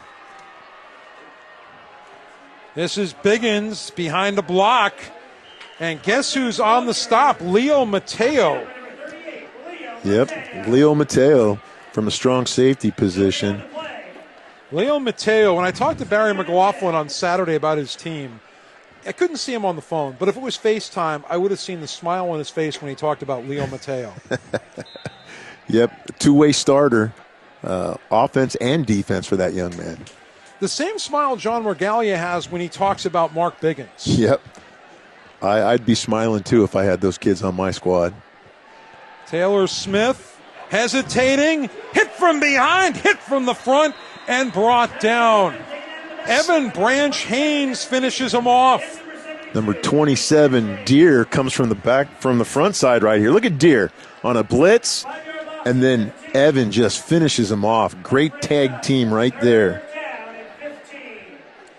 Pushes it back to the 15. It'll be 3rd and 15 for the Wildcats. That's a big sophomore right there. He came into this game with 8 tackles. I've seen him make 2 big tackles so far. I'm sure he's been in on some more.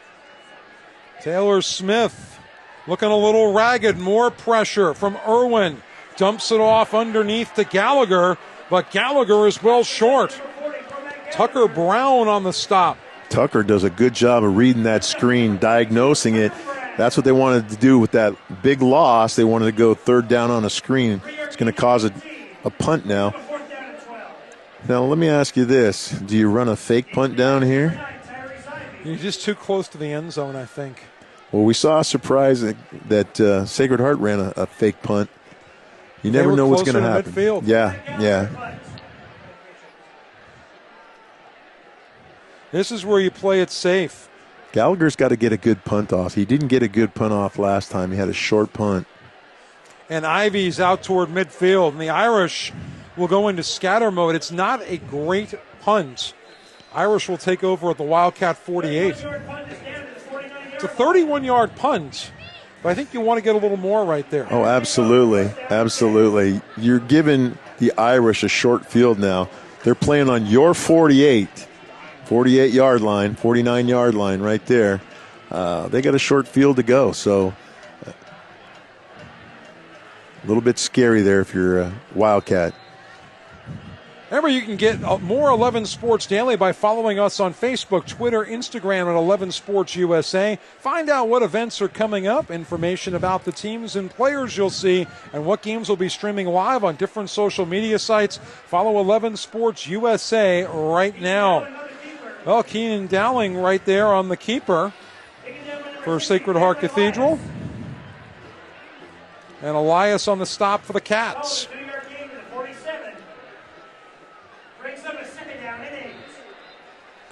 And Keen Dowling and his team coming back to tie it after the Leo Mateo interception and the Anthony Hurd showcase going down the field.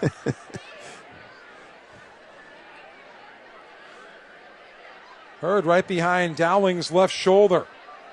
And Hurd's got it again. He's got another first down. And off contact, he dives inside the 25. He picks up another 24. You know, it seems like the defense of the Wildcats is getting tired while Hurd is just picking up some steam. Look at this kid run. Look at the determination, the will and desire to go ahead and finish that run off. 18-yard run to the 30-yard line. Inside a minute to go in the third quarter. And the third quarter has belonged to Anthony Hurd and the Fightin Irish offensive line. 118 yards on 17 carries. Here's Leo Mateo on the short screen. He gets 5 more. Looks like he cramping up a little bit right here. Mateo looks like he was starting to cramp up. You know, you mentioned cramping. I think players cramp less now than they did, let's say, 30 years ago. We've learned so much more about dehydration and conditioning. Absolutely. But the thing is once you start cramping up, you don't stop unless you get an IV because you can't get enough fluids into you. Hurd gets the first down, dives down to the 14-yard line for 11 more. Did you see him get the defenders to go ahead and stop their feet? He dips inside, they stop their feet, and he goes right around them. A beautiful job of setting up the defenders. Well, the third quarter coming to a close. The Fightin Irish tied with the Wildcats, but right now momentum belongs to Sacred Heart Cathedral. We're coming back with more of the Bruce Mahoney football matchup. You're watching exclusively on 11 Sports USA.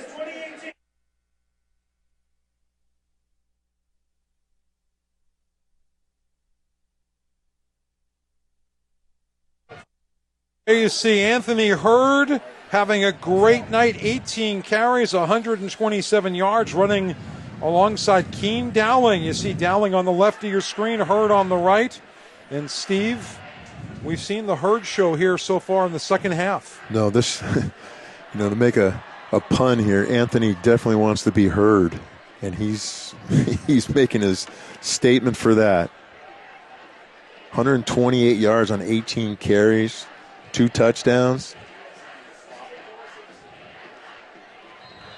And he's energized this Fighting Irish team in the second half. Each team has given up a score due to a turnover. Here's Hurd. Again, off contact. Gets inside the 10 and a little push out of bounds, but no flag. I probably would have thrown some laundry if I was an official over there. But you take a look at this. Watch him finish the run, George. He gets the edge. Look at, there's a stiff arm. And look at that.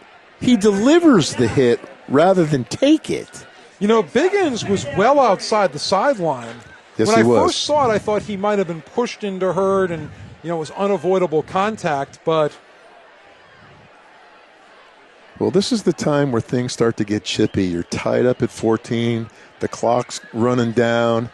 And, you know, you're trying to make something happen. Here's Hurd again. And Biggins helps on the stop there. That was number 18, Jack Castiglione, that took a nice hit from Hurd. Hurd just buried himself in Jack's chest right there, and he's paying for that. You watch right here. Hurd takes it right there, boom, goes backwards. He caught one in the chin. And Hurd does a good job of lowering his pads and delivering the blow rather than standing tall and taking a hit. Remember, Hurd at 5'8" is very compact as well. But he's got some strong, powerful legs. I mean, watching that kid run tonight over, through, and around Wildcats, very, very impressive. So, break in the action on the field. We'll take a break as well on the air. 14-14, Sacred Heart Cathedral and St. Ignatius on 11 Sports USA.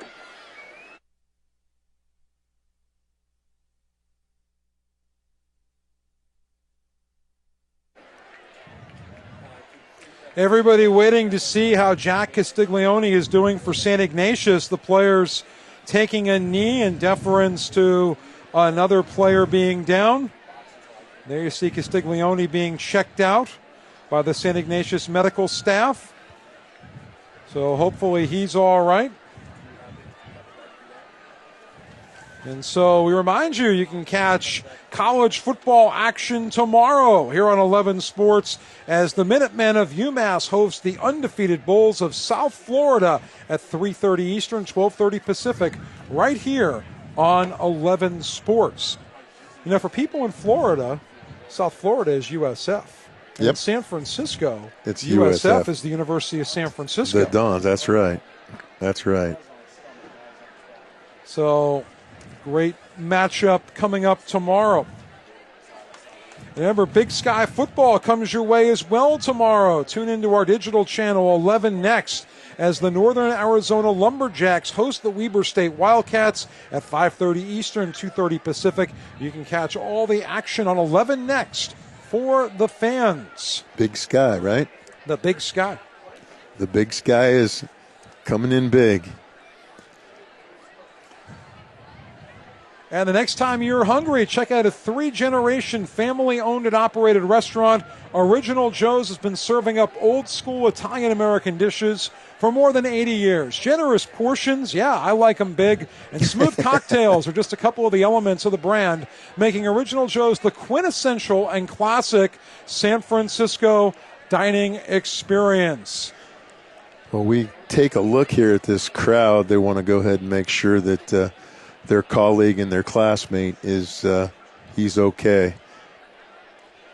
We've still got Jack Castiglione still down, and there's his concerned teammates. And you see somebody running out here is probably a family member coming out to check out on their boy. He's up. St. Ignatius is a great medical staff headed up by Marla Bachner. Marla's been at St. Ignatius for about 25 years and former trainer at San Francisco State. Worked under Coach Rowan back in the 80s. Wow. You see Oscar Malero, the Fighting Irish trainers out there as well. Yeah, he got a little bit of a whiplash there when he got hit. You see, watch him. He goes down to his knees right there. You see how he gets bent backwards. And that's probably what they're looking at and they're concerned with. They want to make sure he's okay. Looks a little woozy, but they're able to go ahead and get him up on his feet and walk him off the field. You talk about the commitment to the students of both schools. There's a gentleman in the back of the shot, Patrick Ruff, the principal of St. Ignatius. Wow. How many times do you see the principal of a school or the head of a school at a college come down when a player is injured? Not too many times. Not too many times. That speaks highly of the administration at that school. Pat Ruff is a good man. I've had some opportunity to work with him. He's been very good to my family over the years. And so third and 1 for the Irish. Hurd and company getting a rest following the injury. A little bit of a bobbled handoff, but Hurd is going to take it inside the 5 for another Irish first down. Hurd doing a good job. He had a blocker out in front. He wanted to go wide, but he saw a nice crease bubble, and he just cuts it up and picks up a first down. If you're just joining us here on 11, we want to welcome you to the Anthony Hurd Show. Brought to you by Roxy Food Center, Original Joe's. You bet, you bet.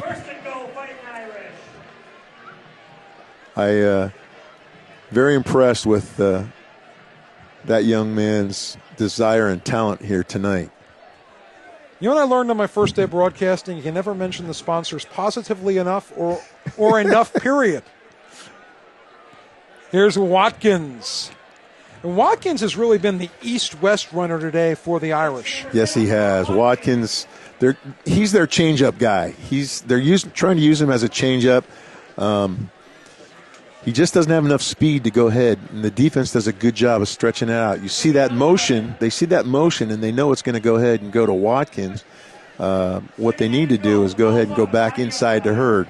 So use Watkins as a decoy. So Keen Dowling trying to design the win. Otis Bird stopping the clock. So it looks like Watkins went out of bounds.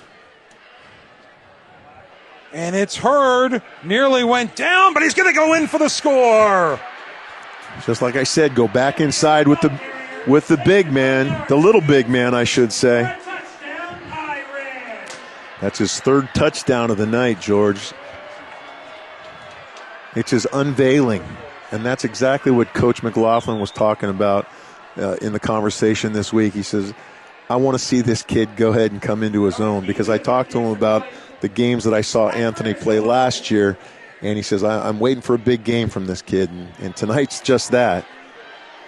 And so a bumbled PAT attempt. You can read Coach McLaughlin's lips. You don't want to read it if we're on TV. 10:02 left to play in the ballgame. The score. And he's just reached DEFCON 2. St. Ignatius 14.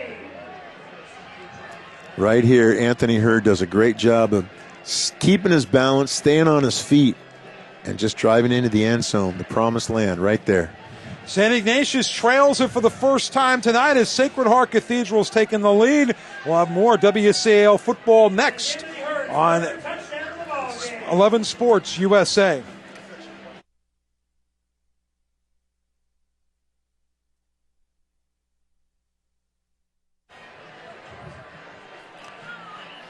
There you see Jack Castiglione being checked out by the St. Ignatius medical staff. I think everybody held their breath for a few moments here at Kezar Stadium after seeing him go down. Glad to see that young man being able to sit right there and be tended to. There's a bumbled snap right there, and that's on the holder. That's on the holder right there.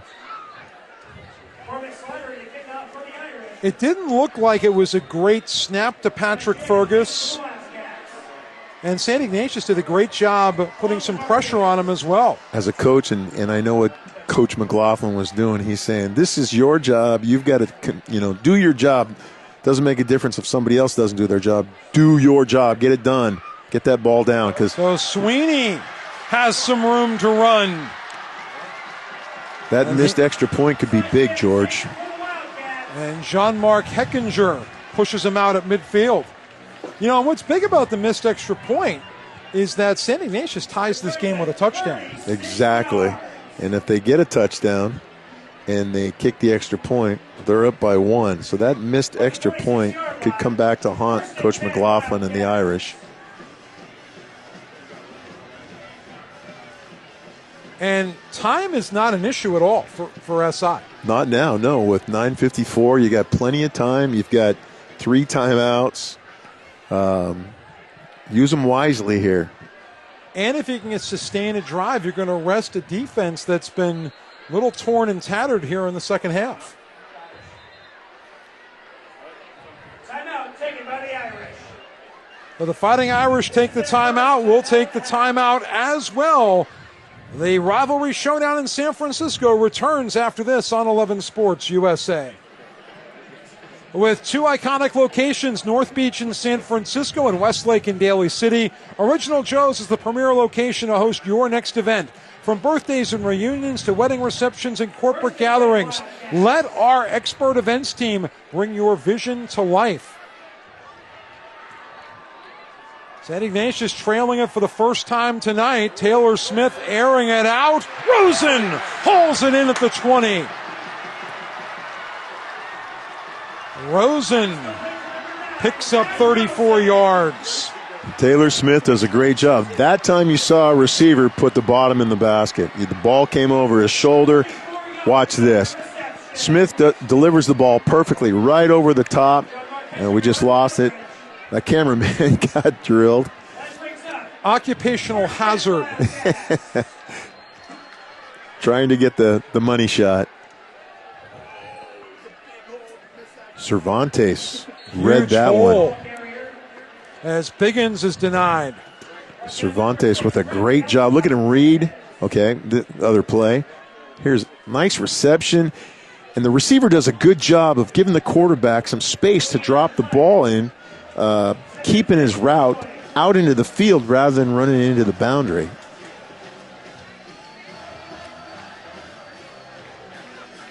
Taylor Smith looking over to the bench. Good shot there of his eye contact with the coaches. Throws it to Rosen again. And Rosen fights his way for 5 more yards. You know, SI is a team that goes to its tight end, Brian Blake, a lot. We have not seen a lot of action of the tight ends this evening. Absolutely. I remember last year I did a couple games of SI, and they had a great tight end and a defensive end. It was a tight end, defensive end, and they went to him quite a bit, and they haven't gone to a tight end today. You see Blake on the left of your screen, now to the top of your screen. And Biggins trying to go outside. And he is stopped very close to the marker. Looks like he's going to be marked a little bit short. But, you know, as you're saying, going to the tight end, this is a great place to go ahead and run play action to the tight end. You know, the old Rob Gronkowski, you run that run play to Biggins and fake it to him, and the tight end just finds a seam up the middle. They're going to go ahead and measure. Officials timeout. You know, this is one of those situations where I don't think they're going to get it, but John Regalia will see how far his team needs to go. Absolutely, absolutely. As a coach, you're entitled to ask the officials for a measurement. They don't necessarily have to give it to you, but you can definitely ask for it. And in this case, they do just that. They have to get the players to get out of the way first.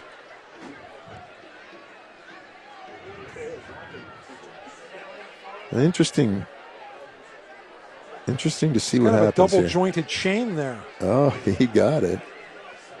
Talking about the nose of the football. You know, it's funny. That's a great shot. I've done a game where officials had to take a card and slide it in between the two to find out if it was close enough, and they give them a first down. At least that one you could definitely tell just by looking at it. Assertiveness pays off for John Regalia and company. Absolutely. 1st and 10 from the Irish 12. They can tie it with a score. And the pass to Blake broken up, or to Rosen broken up. Yeah, Gene. Deer. What? How do you pronounce that name? Deer. That was Deer? And Heckinger. Heckinger, 23. Heckinger does a good job. Both he and the receiver got tangled up a little there, and I thought there was going to be a flag that was thrown, but the officials let him play on.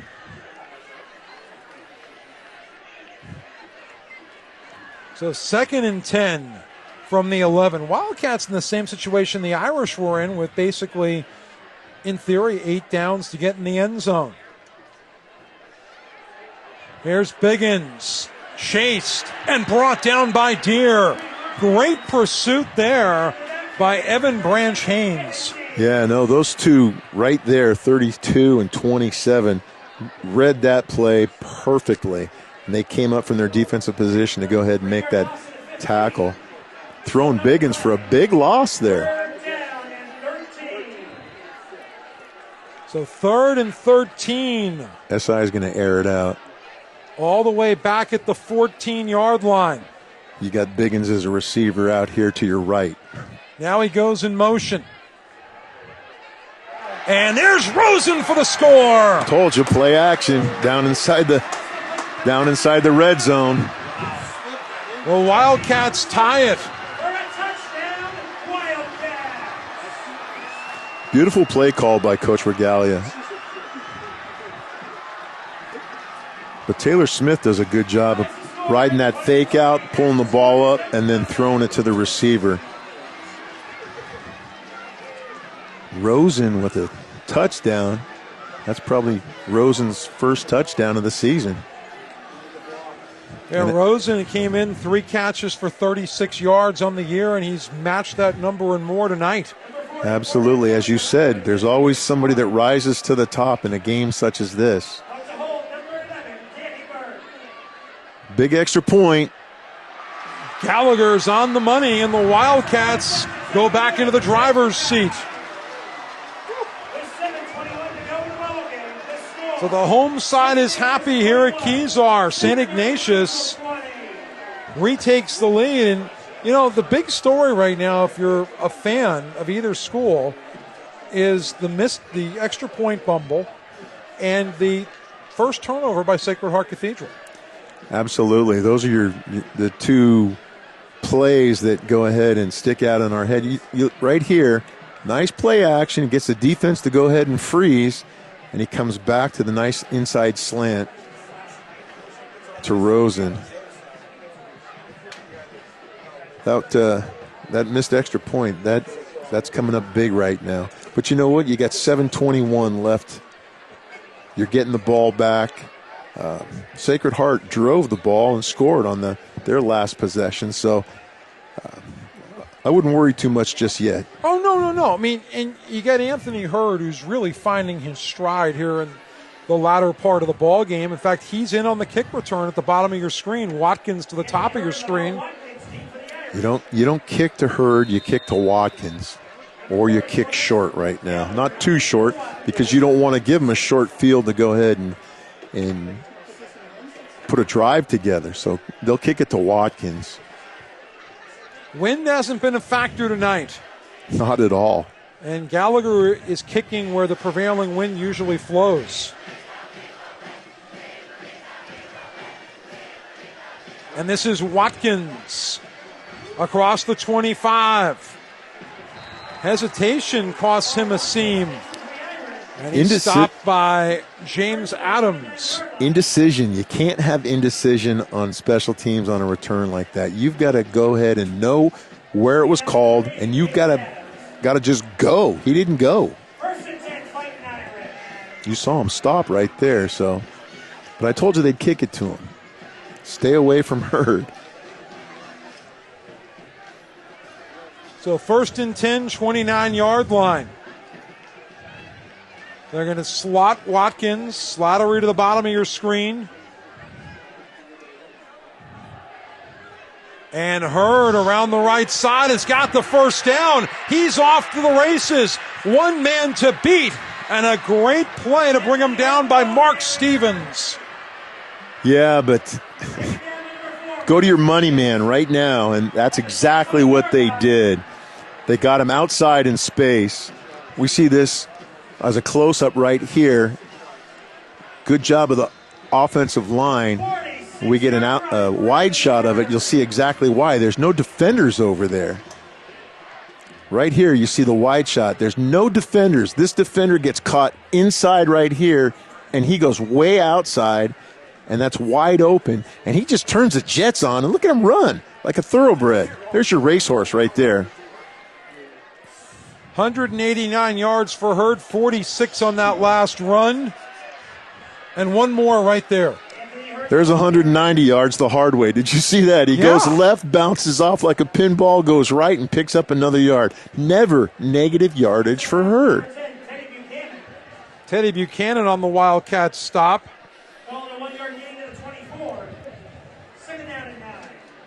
Right here, Hurd takes a bounce. You got to wrap him up. If you don't wrap him up, this is exactly what's going to happen as a defender. You're going to get beat. And Jack Dyke, who hit him, has 80 pounds on him. Here's Hurd going left. I think he lost his footing there. He slipped, but I'll tell you what, he's been the workhorse. He's getting a little bit worn out right now. Do you go with somebody else here on 3rd and long, or do you open it up for the sophomore Dowling to pass? I'd go pass. I'd go play action pass here. Don't run drop back. You've been killing them with Hurd. Fake it to Hurd and do exactly what SI just did with a backside slant. Leo Mateo's caught a big pass tonight. So's Cormac Slattery. You got 3 receivers to the right at the top of your screen, and they're only covered by 2.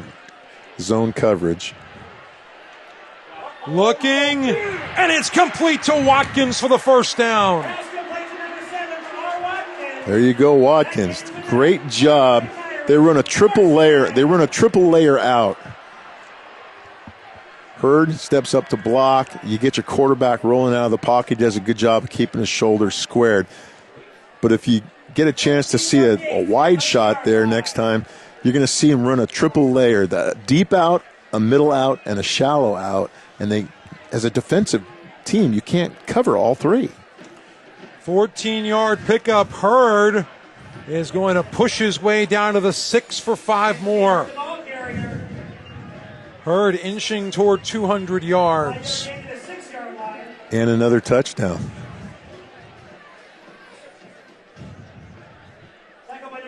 It's still time, a lot of it left. Absolutely, absolutely. If you're Coach McLaughlin, you're kind of, do I take my time to score? I don't. I go ahead and score now and put it on my defense to go ahead and get a stop.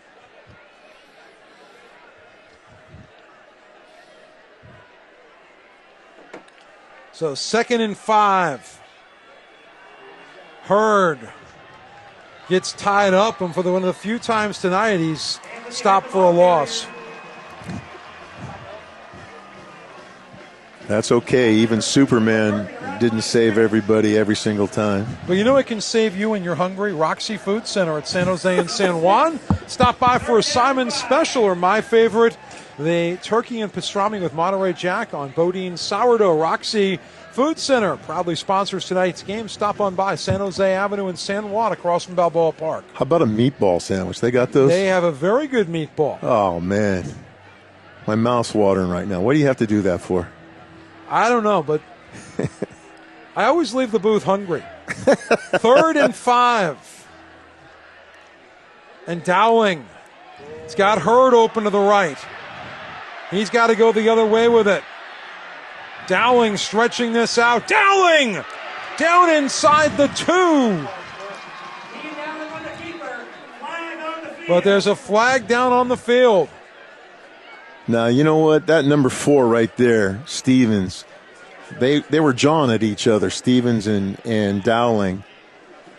Stevens and Dowling were jawing at each other. Now they helped each other up. That shows the sportsmanship here in this game. I think this is a game where you have a short-term memory. Absolutely. Absolutely. There's the back judge, Brian Burns, Mike King right there, George Rodriguez, Otis Bird, the white hat. The only one we don't have in there is Dave Stamer. Dave's on the other side, so great officiating crew. Illegal block in the back. An illegal block in the back. And that's because the quarterback is scrambling. Penalty is block in the back against the Irish. You go ahead and take it. You don't give it to them because they'll have the ball close to a first down.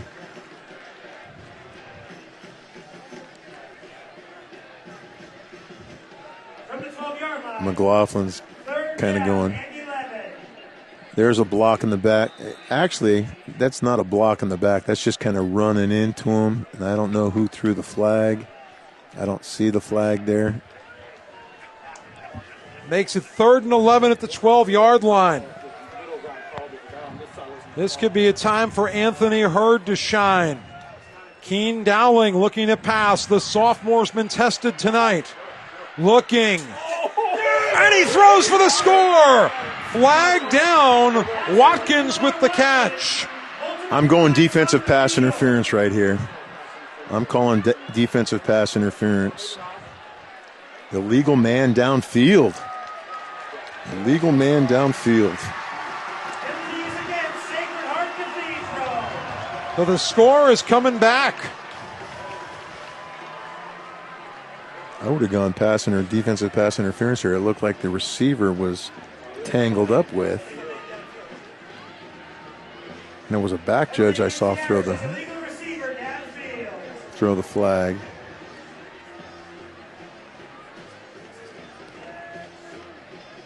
Well, if we could read lips, we would be in trouble. A picture's worth 1,000 words. The Irish have spent a lot of time inside the red zone without points. Exactly. This is their third try at third down. They're hoping it's a charmer. Yep. And again, legal man downfield is going to happen because you're scrambling. When you stretch plays out, certain penalties occur. Again to the end zone, and Watkins. Did he get it? It looks like it. And we're waiting for the call. Touchdown, Irish! Dave Stamer gives the signal to Brian Burns and said he caught it. That was a beautiful play right there. Watkins keeping his eye on the ball. He got turned around. He still made the play. Got to give it to the Irish. 3 tries on third down, and two of those tries, they score. The most awaited 6 points in the history of the Bruce Mahoney rivalry, right there. Very eloquently put. Surplus suspense here at Kezar Stadium. Regalia and the defensive coordinator right there, not too happy with what happened. You're going to go for 2 here. I think you have to after the miss. Absolutely. Spread them out. Raises the stakes. Spread the defense out. You better get yourself together here, guys. There's a delay of game. That's a killer. But you know what? The penalties in this part of the field haven't hurt the Irish. So I think maybe there's a little bit of confidence. Well, if you're going to run the ball, you want a short field. If you're going to pass the ball, you want a little bit of real estate to give yourself some maneuverability. So this means they'll probably go with a pass play here. Fighting Irish have not won back-to-back football games in this rivalry since 1987 and 88. Is your middle name Wikipedia? My goodness, you got some great facts.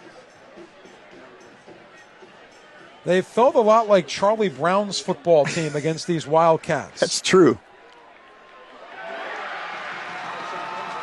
Well, great penetration there. They just unleashed a can of Lucy on Dowling right there on that extra point. In reference to your Charlie Brown. St.Ignatius, 21. Let's take another look at it. Bringing 4. They got, there's a touchdown. There's a touchdown. good concentration, coming back for the ball. You know, what amazes me about that catch is Watkins was not only down, but his head and shoulders were bent back. Watch it here. Yep. It's like if he was lying on a bed, it was like his head was off the side of the bed. Absolutely. He just stuck it out and was able to catch. Here's another look at it. Great job. Great camera work by the crew. Absolutely great camera work. Our replay operator. Done a great job tonight, really bringing this rivalry to life, bringing it into your home. That's right. That's what we do. Television makes the world a little smaller. Shannon and Biggins are deep for the Wildcats. 6-point lead.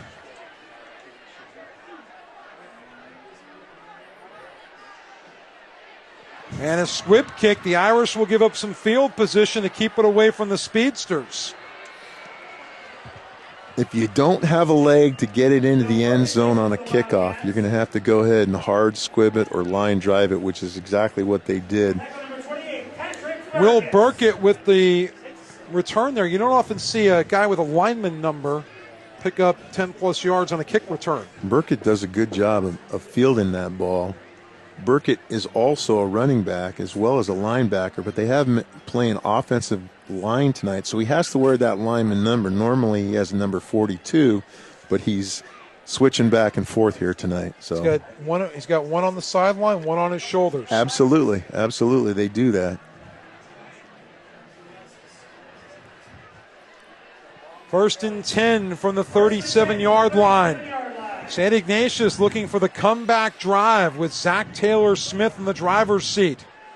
Trips to the right. Taylor-Smith takes advantage of a gap and runs for the first down. He picks up 14 into Irish territory. Quarterback draw. I don't think it was designed like that, but it came out to be a quarterback draw.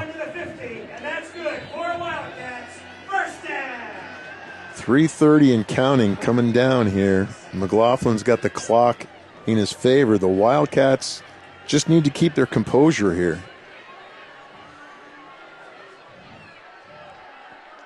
Taylor-Smith in and out of the hands of Rosen. Watkins on the coverage. And Rosen is a bit shaken up. I think he's a little more shaken up that he didn't catch the ball on that route there. It's incomplete pass, so the clock stops. So they don't need to use a timeout, but the play clock continues. So 2nd and 10, Wildcats.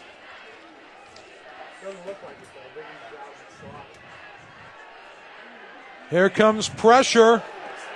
Caught up front by Gallagher. Deere, great job on the penetration. Deere reading that play. Again, the little man playing big. Leo Mateo in there too. No gain. 3rd and 10 from midfield coming up. Big play here, big play. Wildcats have 3 timeouts left, but right now the big number is 10 yards. Do they go to Biggins? Nope, they got Cormac Gallagher in the backfield. Probably there to block. Timeout called. Timeout called. Timeout. Yeah. SI. An ill-timed timeout. They saw something that they thought they could go ahead and exploit. That's got to be what it was, because otherwise you'd have run that play. Absolutely. But a lot of time to talk here for St. Ignatius. We're going to take a break. Quite a finish on tap here in San Francisco on 11 Sports USA.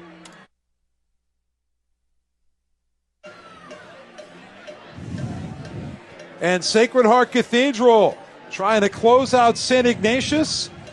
And if you're a St. Ignatius alum, you're invited next Saturday to do Off the Gridiron when the Wildcats host Archbishop Mitty at J.B. Murphy Field.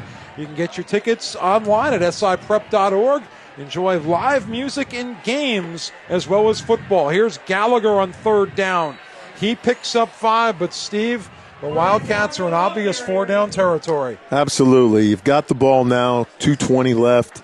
You've got to go ahead and get your first down here. So you got to come up with a play that's going to pick up 5 or more. And I'm kind of surprised they didn't use Biggins. They used Gallagher.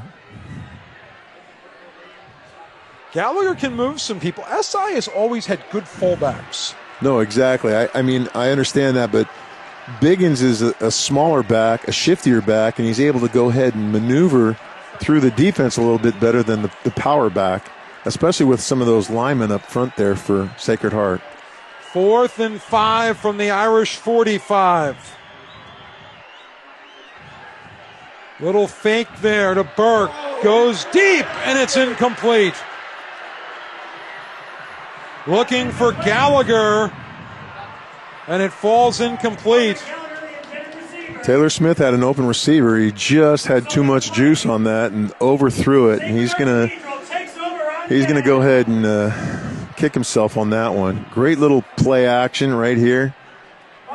You see him running the wheel route out of the backfield, wide open. He's not picked up. The ball is just overthrown.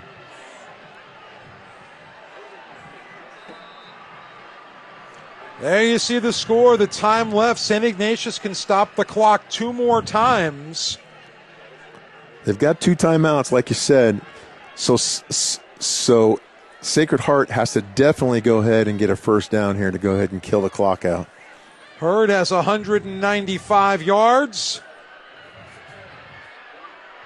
And that'll get him over 200. Another first down for the Irish. And the clock winds down to 126. Regalia's got to go ahead and use his timeouts here. Right there. Does a good job of bouncing it outside, getting to open space. And now the Wildcats take a timeout, just like I said. He's got to stop the clock. 211 yards for Anthony Hurd. Oh, this is his coming out party here, according to Coach McLaughlin. Definitely his Hurd's coming out party. As you see the Wildcats getting the last minute, the last minute seminar here about defense, how they got to play. They got to key on Hurd, and they got to stand him up and try and strip the ball and get it back. 11 Sports is pleased to announce our new channel on Twitch TV. Original Joe's is proud to sponsor tonight's broadcast with 2 iconic locations in North Beach and San Francisco and Westlake and Daly City. Original Joe's is the premier location for your next family gathering or corporate event. And then 11 Sports is pleased to announce our new channel on Twitch TV. Tune in weekly to watch football, basketball, baseball, hockey, darts, rugby, Quidditch, and more, streaming live on Twitch. Follow us at 11 Sports Next and never miss a minute of the action. And here's the action we're talking about. We don't want to miss any of this. Here's Hurd again, 211 yards and counting, and he rips off a dozen more. Yep, 222, 223. He gets a pulling guard out in front of him. He's got a lead blocker on that jet sweep, and I'll tell you what, he's just hard to stop. And the Wildcats of St. Ignatius use their final timeout. You got to do it. You got to stop the clock. You got to take a chance. You got 118. You want to go ahead and take any opportunity you can to go ahead and get the ball back right here. Remember, on Sunday you can catch college soccer right here on 11 Sports. UC San Diego visits San Francisco State. Women's action gets underway at 2:30 Eastern, 11:30 Pacific, and the gentlemen follow at 5 Eastern and 2 Pacific. You can catch it all here on 11 Sports. And remember, tomorrow when you're watching college football and you're hungry, give Roxy Food Center a call, 415-587-2345, or stop by at San Jose and San Juan for great sandwiches and other delicious items on the menu. I'm still thinking about that meatball sandwich. It's a little late at night, but it sounds delicious.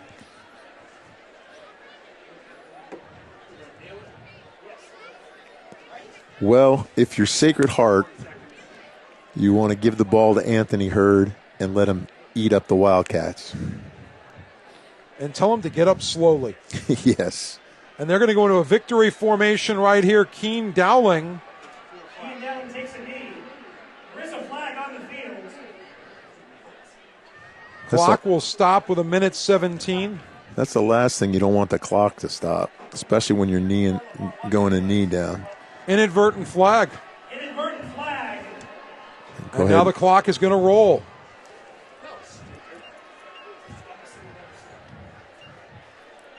And if I'm Barry McLaughlin, I'm asking the officials to tell the press box to take time off the clock. Absolutely. Yep. You can't extend the play clock, but you can say, to Reset the press box, Yeah. Take so much off.